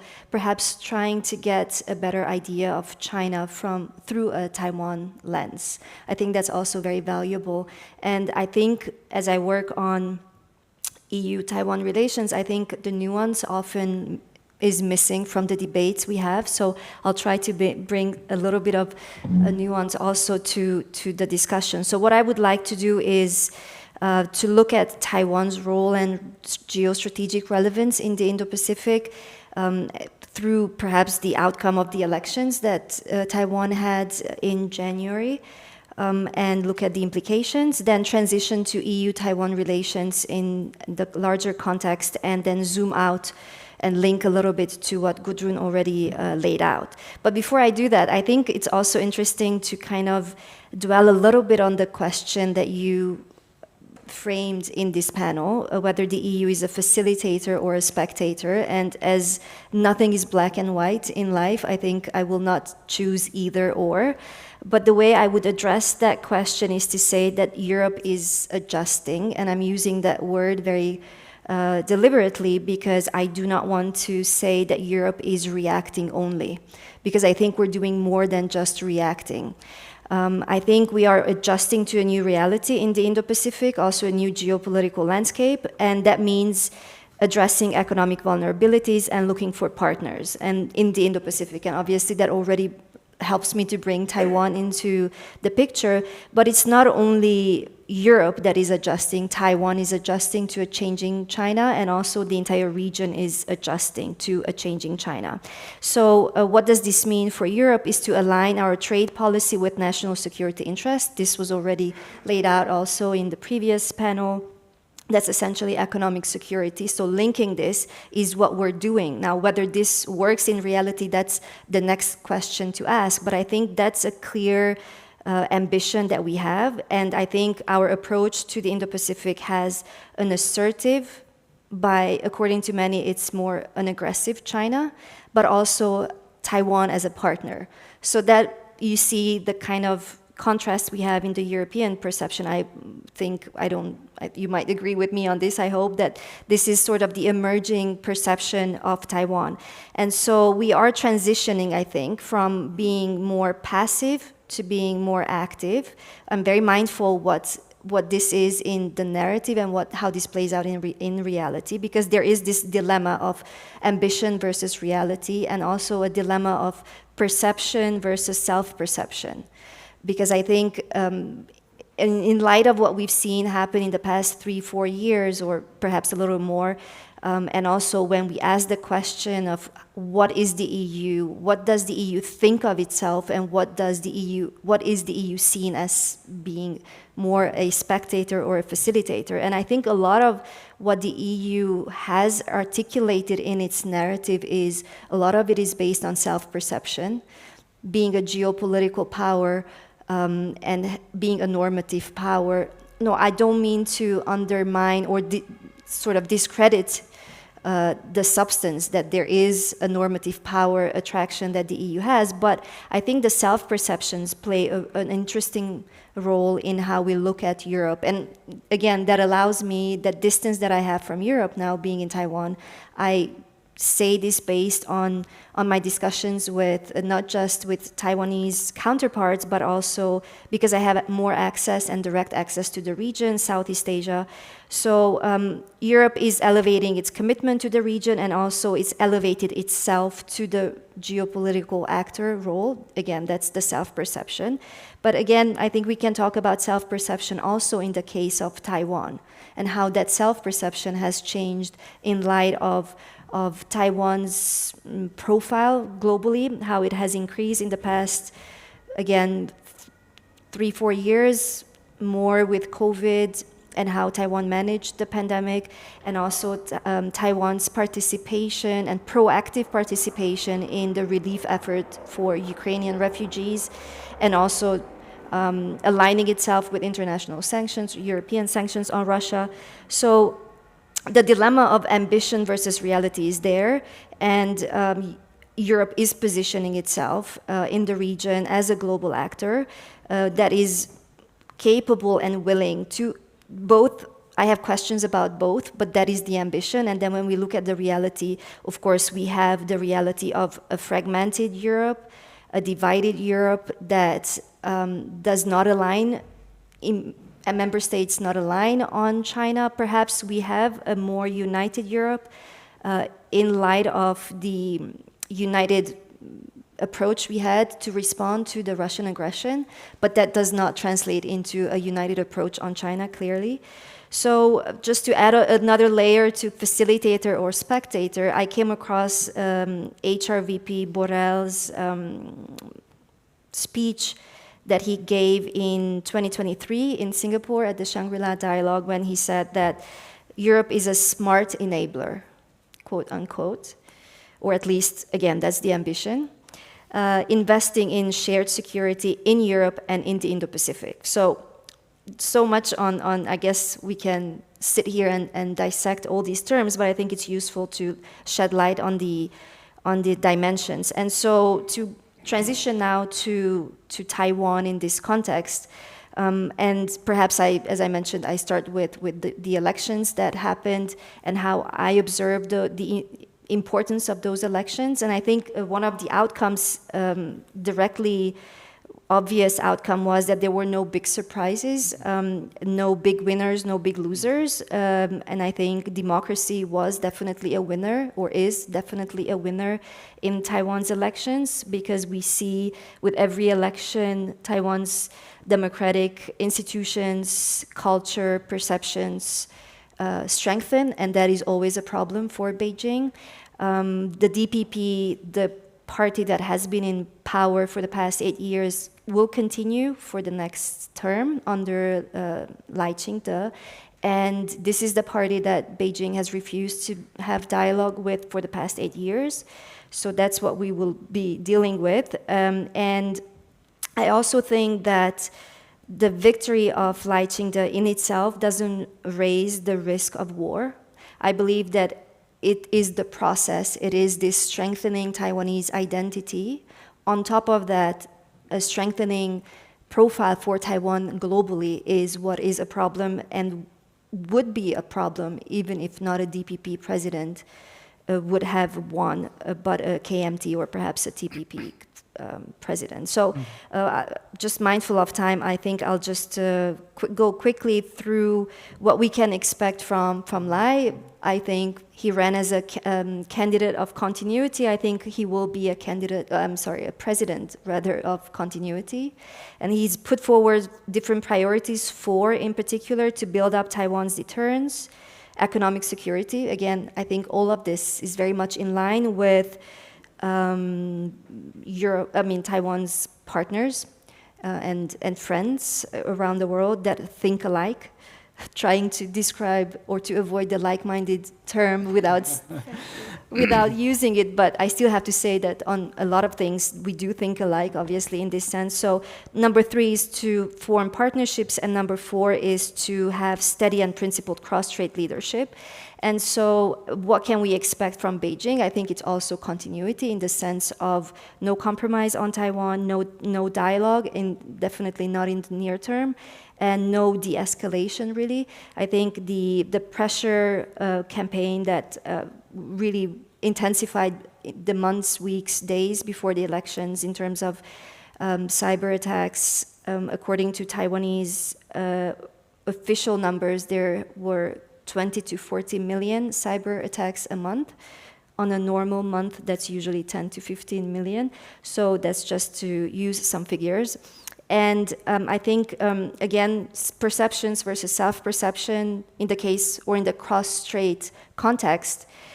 I'm using a quote from current President Tsai Ing-wen. She said, "If someone were to ask me what my legacy for Taiwan is, I would say that I am leaving behind a Taiwan of the world." And I think this, and the quote here, I think this is kind of the overall embraced perception, self-perception inside Taiwan. I think it has given the Taiwanese people a sense of relief, perhaps, and pride that they are being seen more than before. But clearly limitations remain. And if we put that in contrast with a quote I'm using from an official Chinese source, is that Taiwan is China's Taiwan, period. So that's the situation. So transitioning to, just checking the time, I'm transitioning to EU-Taiwan relations from there. I think, in my view, I think there is a new reality in this relationship. And I would describe that in different ways. I think there is definitely more awareness of Taiwan's geostrategic importance to Europe's own security and prosperity. And that is a language that is on a European level. Again, Europe is 27 countries, so I am not projecting that as being embraced all over, but there's more awareness. There's also, there's more clarity in the European discourse on Taiwan.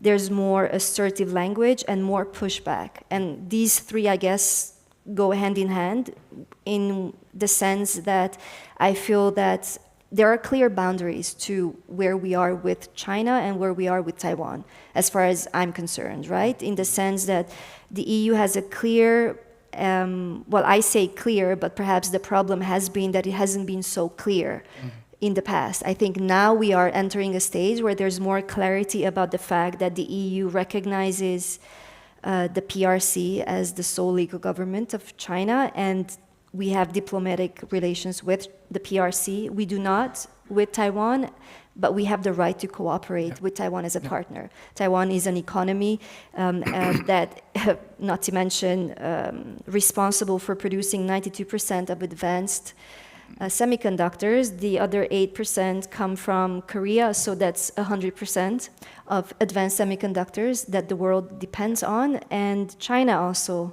likes to receive those semiconductors, not the most advanced.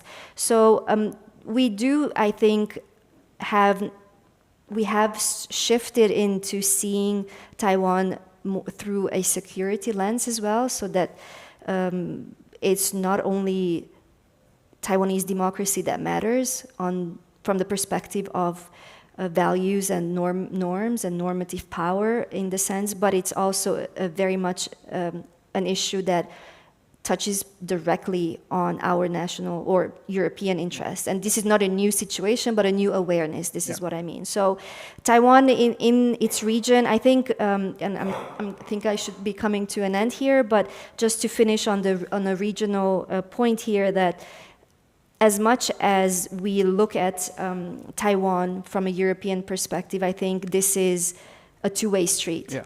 So Taiwan has its own agency to exercise. I think we should not have this conversation about Taiwan, but we need to have this conversation with Taiwan, and I'm trying to do that in Taiwan, but I think in Europe we need more conversations with Taiwan around European tables.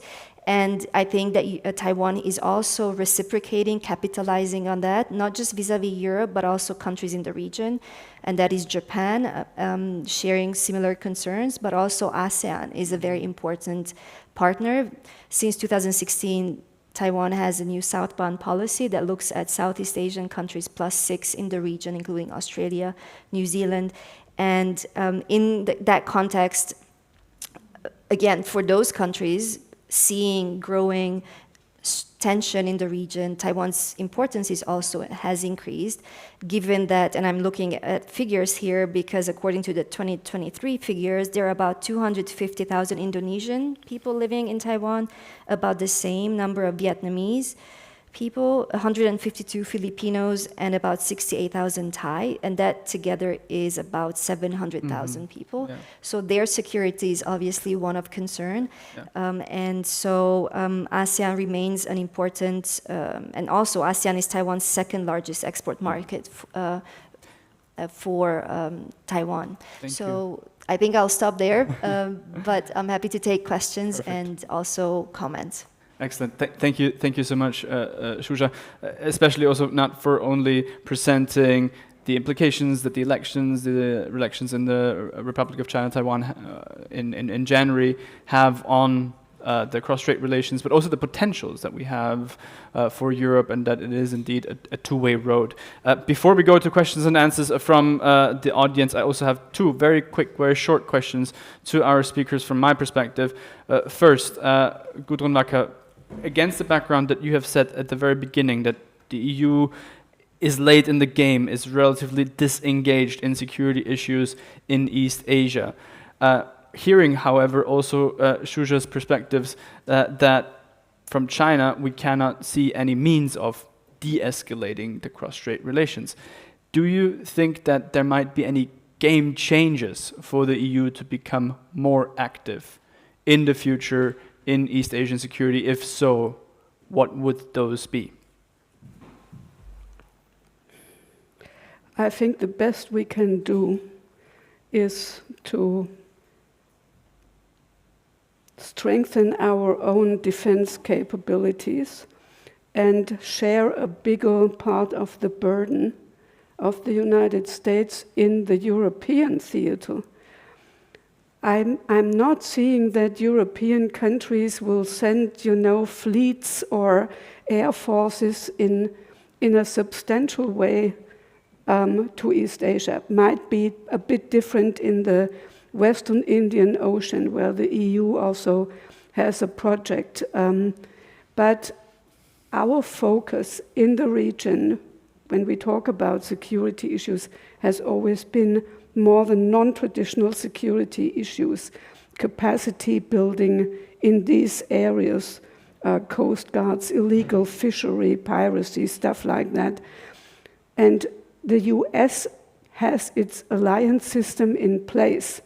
So I don't think that the US would be very happy. I mean, I attended some scenario workshops where the US position was actually, when there is a military conflict, we would want the French frigate to get out of the way, because frankly, we don't want to be concerned about them as well. And we have to think this through. How can we best de-escalate or contribute to stability in the region, not by drawing red lines. Mm-hmm. Because once the other side goes over the red line, you have to respond. If you don't respond, you lose credibility. But do we have an added value except on the soft security, non-traditional security, upholding international law? We are not there. So, if the US withdraws from the region, that's a different ballgame. But I think our role will remain limited. And allow me one sentence on Taiwan, because I think I agree with you that this is a positive development. But look at the official response from European governments to the election. The French government, I believe the EU as well, and the German government, they congratulated the Taiwanese people for holding a successful democratic election. They didn't even mention Lai Ching-te, as the winner of the election. They don't have to call him president, but he won the election, for crying out loud. Japan and the US named Lai Ching-te. And of course, there was flack from China. And this is what we talked earlier today. We can be bolder as long as we know the price and are willing to pay it. Mm-hmm. And in this case, obviously, we will not. Mm-hmm. We just put out these larifari congratulatory notes. Nice that you have a democracy there. Mm-hmm. Yeah, thank you. Shuja, I also have a question for you, probably also going back to what you've mentioned before when we talk about hybrid threats. When we talk about cybersecurity, you mentioned the cyber attacks with regards to the Taiwanese elections. Actually, the first time we met was in Taipei during a conference on information security. So can the EU, or should the EU, play probably a more active role, if not in the traditional security atmosphere and domains, not in the conventional security domains, but probably in collaborating with East Asian partners Taiwan, but also Japan, South Korea in the more unconventional security atmosphere? Yes, that's an important element in the whole discussion. Taiwan's expertise in fighting disinformation and information manipulation and election interference. And that is something that both the EU and Taiwan already actually identified as an area of common interest. Again, when we say the EU, who do I mean, the EU and Taiwan? That's always, I think, the tricky part of the question, because if I elaborate who I mean, then I obviously here mean the European Parliament being the most vocal actor that is most willing to go to Taiwan in the context of parliamentary diplomacy. That is the most useful tool to embrace Taiwan. And for the first time, it was the committee, special committee of the parliament that deals with disinformation that sent a delegate or went in a delegation to Taiwan, and the leader of the delegation, a French MEP of the Green or Socialists or Greens, I forget, but Glucksmann said that we're here to learn. Mm-hmm. And that's also part of the conversation that we're having with Taiwan. So definitely this is already identified, and I think there's also strategic discussions happening on cyber, and in particular, I mean, there's a lot that is happening between the EU and Taiwan in terms of dialogues. There's a digital economy dialogue. I think the last one was in 2022, and that also touched upon cyber security and setting norms in terms of cybersecurity. So I think it's recognizing Taiwan's expertise and finding ways that are comfortable for both sides to circumvent the limitations that both sides face, because we shouldn't be any naive about how far the EU is going. And perhaps, Gudrun, the example you gave with the very vague messages of congratulations to the elections is a good example of how we keep going back and forth. But I think we're more forward than we were in the past in terms of having established a Taiwan discourse. And I hope I don't come across naive in this sense, but I do believe that there is value to that and there's substance. So the cyber issue is important also in the context of China and China-EU relations, and the whole hybrid concept, because Taiwan is a testing ground for a lot of the hybrid tactics that the PRC has been testing in Taiwan, and whatever can work there may work in other contexts. Of course, I also work quite a lot on these issues, and what we are looking at Taiwan is not of course, what we can learn from Taiwan, but every context is different. So Taiwan can be an inspiration in terms of the response to threats, and it's also, again, part of this pushback that I think that the EU is also showing a sign of, that we are pushing back against aggressive behavior and sending a message that Taiwan is actually not alone. And I mean this in the very practical sense, not in a romantic sense, that I think there is substance to that. Yeah. Thank you so much. We have time for one more round of questions as well. I think Mr. Ström from WEW, you were the first one to raise your hand.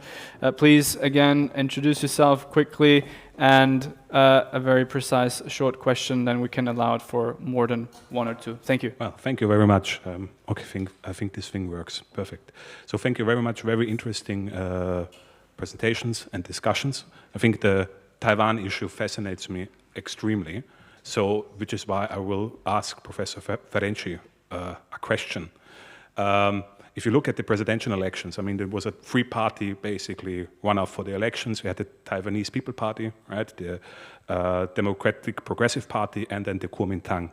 And the Kuomintang are really interesting for me because of their views. I mean, what I understood, they want to have like a unification with China peacefully under a democratic government. Is this true? So this is something I read regarding the elections. So, yeah. I mean, how realistic is that? Yeah, and how realistic is a peaceful unification of Taiwan, basically, without a war? Yeah. Thank you. Thank you so much. Second question here in the second row. Yeah, thank you. I'm a retired Austrian diplomat. My question would go, how do you assess the role of growing Chinese communities in Europe, in our countries, as facilitator maybe in the process? And a question to you for Taiwan. I mean, you mentioned cyber war, but isn't the fact that you may have, let's say, a fifth column, we called it, you know, we have in Europe experience in Austria with the Austrian Nazis, in Sudetenland, Heinlein with his fifth column helping Hitler to take it. Do you think there is a group in Taiwan that is more or less the ultimate solution to the Chinese and Xi Jinping's plans? Mm-hmm. Thank you. And then we have one more question here at the fourth row, if I counted correctly, and one more from the ambassador. Yeah, please. I'm Axel Hörhager, former official of the European Investment Bank in Luxembourg. Now, it's in fact Luxembourg that brings me to my question. I'll tell you how, via Taiwan. I mean, I think, you know, in February 22, Europe was very rattled by the aggression to Ukraine, and in particular the cyber attacks that preceded it.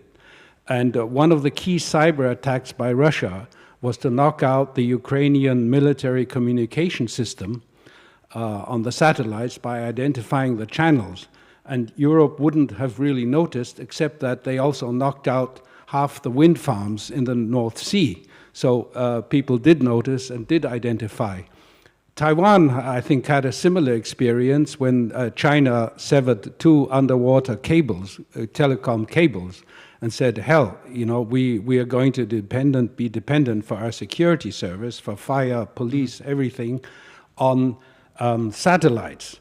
The problem with satellites is that, you know, the only really interesting new development that Taiwan is very interested in are constellations of satellite a la Elon Musk. But they also, Taiwan says, we don't want to be dependent on Elon Musk for our vital communications. Yeah. So what is the result? The result is, in fact, a rapprochement between Europe and Taiwan on this very issue. And in Luxembourg, there is the Société Européenne des Satellites that now wants to launch a constellation. Mm-hmm. The advantage being, if you knock out one of 5,000 satellites, the system still continues. So, I mean, on the ground, people in Taiwan and in Europe are very rattled by hardware cybersecurity. Yeah. Yeah. This is not soft. Yeah. This is hardware, vital hardware. And therefore, it does seem to be a real area of, you know, where you can create facts on the ground. And, you know, the modern global world is the global world. There's no, you know, okay, a frigate may get in the way, but cybersecurity is global, and Europe can't avoid that, and Taiwan can't avoid that. Thank you. Thank you very much. And last question from the ambassador in the first row. Thank you very much.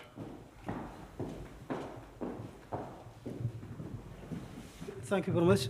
My question is regarding the European security presence in the Horn of Africa and the eastern part of the Indian Sea compared with their presence in the Indo-Pacific area. Is it going to do with the relation, I mean, the historic relations that Europe has with Africa, the commercial relations, and also the security interests of Europe compared with what is going in East Asia? The second is a comment regarding the response of Africa to the war in Ukraine. Yeah, in most of African countries, we see that the discourse is that this is not the first time that a permanent member of a Security Council invades another country. Mm-hmm. So we have seen it in 2003. We have when 2 members of the Security Council, permanent members, invaded a country in the Middle East. Then we have it in 2011, also 2 members of the Security Council also invaded an African country.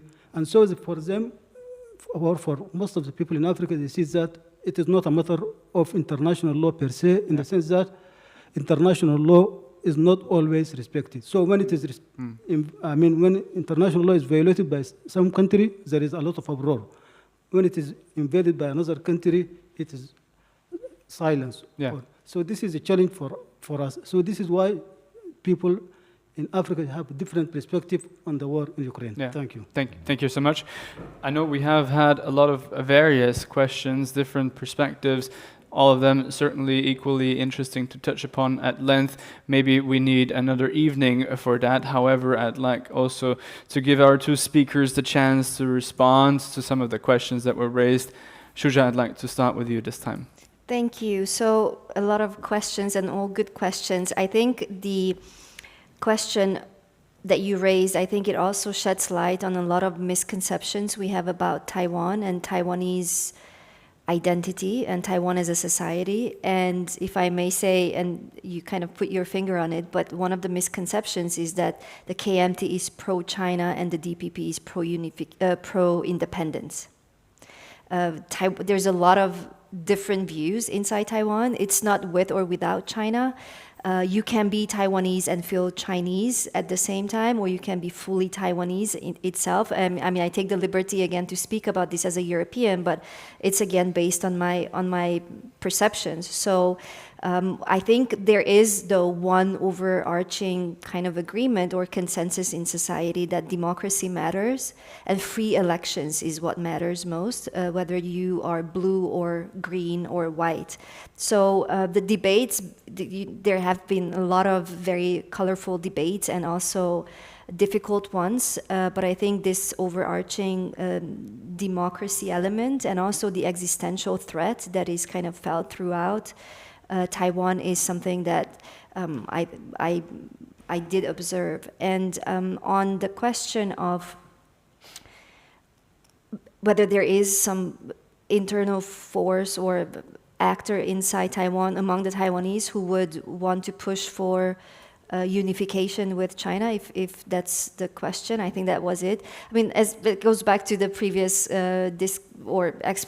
response that I gave, that of course you find all kinds of views about China. You find people who are in favor of Taiwan to continue to be able to continue its existence, but also to do business with China. And then you find those who want to cut ties with China because China is aggressive and wants to unify and force by force. So you also find those who, but they're in a very small minority and a decreasing number who want unification with China. So I'm not denying that, but that's the nature of Taiwan's democracy, but they're a very small minority. On the cyber question, on the satellite question, yes, that's actually one of the lessons for Taiwan, watching what's happening in Ukraine and how Ukraine is defending itself and how vulnerable Ukraine was and how vulnerable Taiwan is because of the sea cables.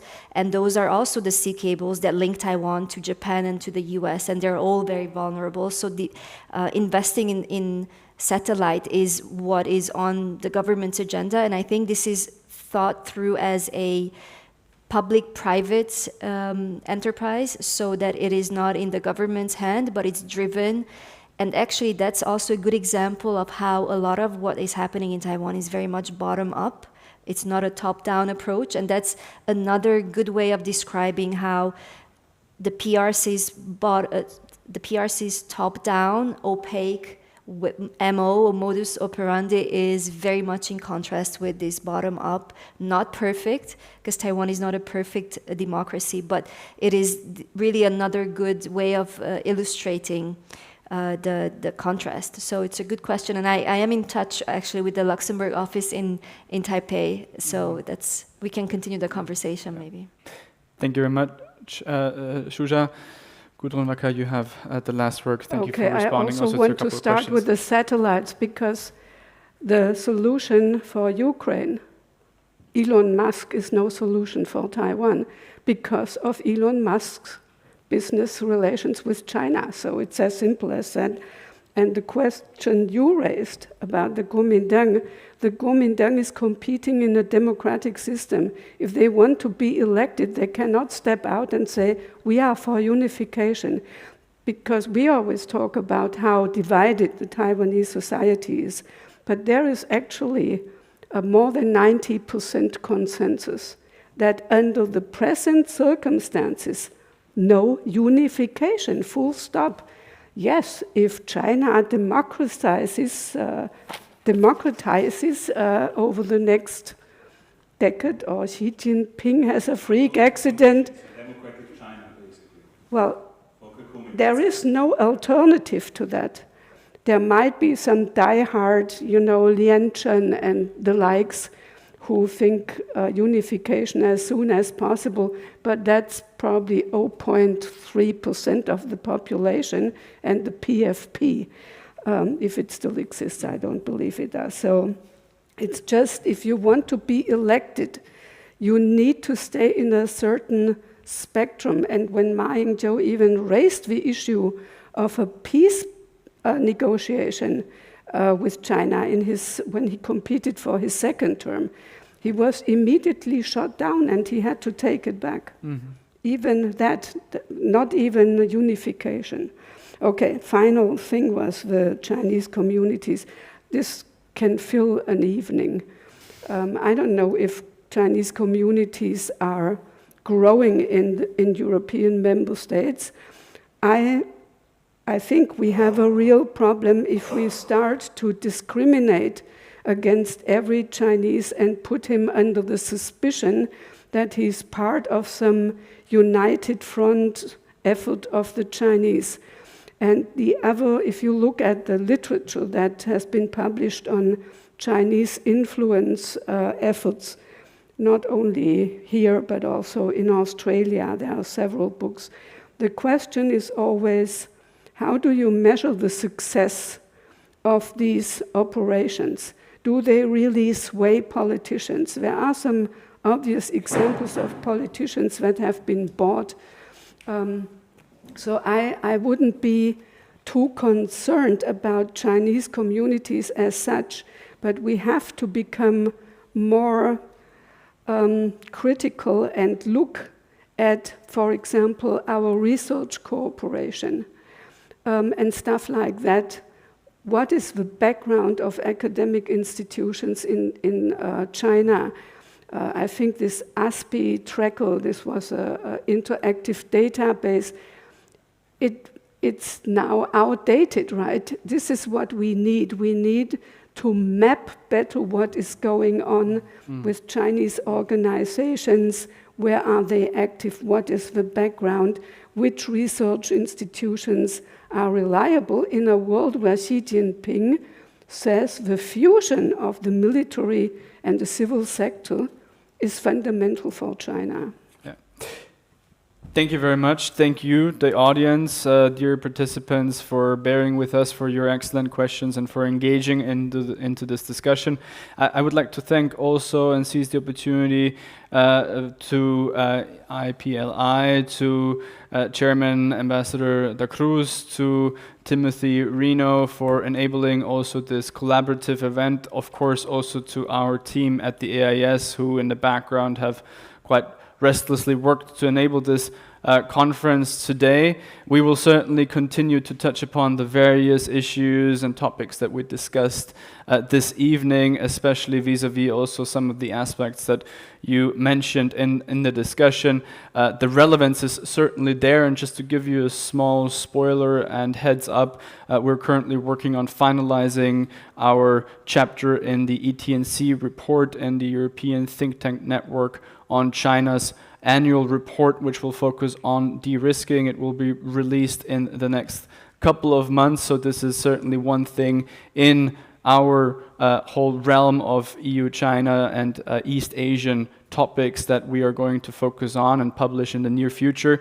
Thanks again to our wonderful speakers for your great input and for certainly giving all of us a very comprehensive overview on the issues. You will have now the chance to interact on a more probably casual way with our speakers. We will invite you all on behalf of the organizers for a Rhine reception. There's also going to be a couple of snacks.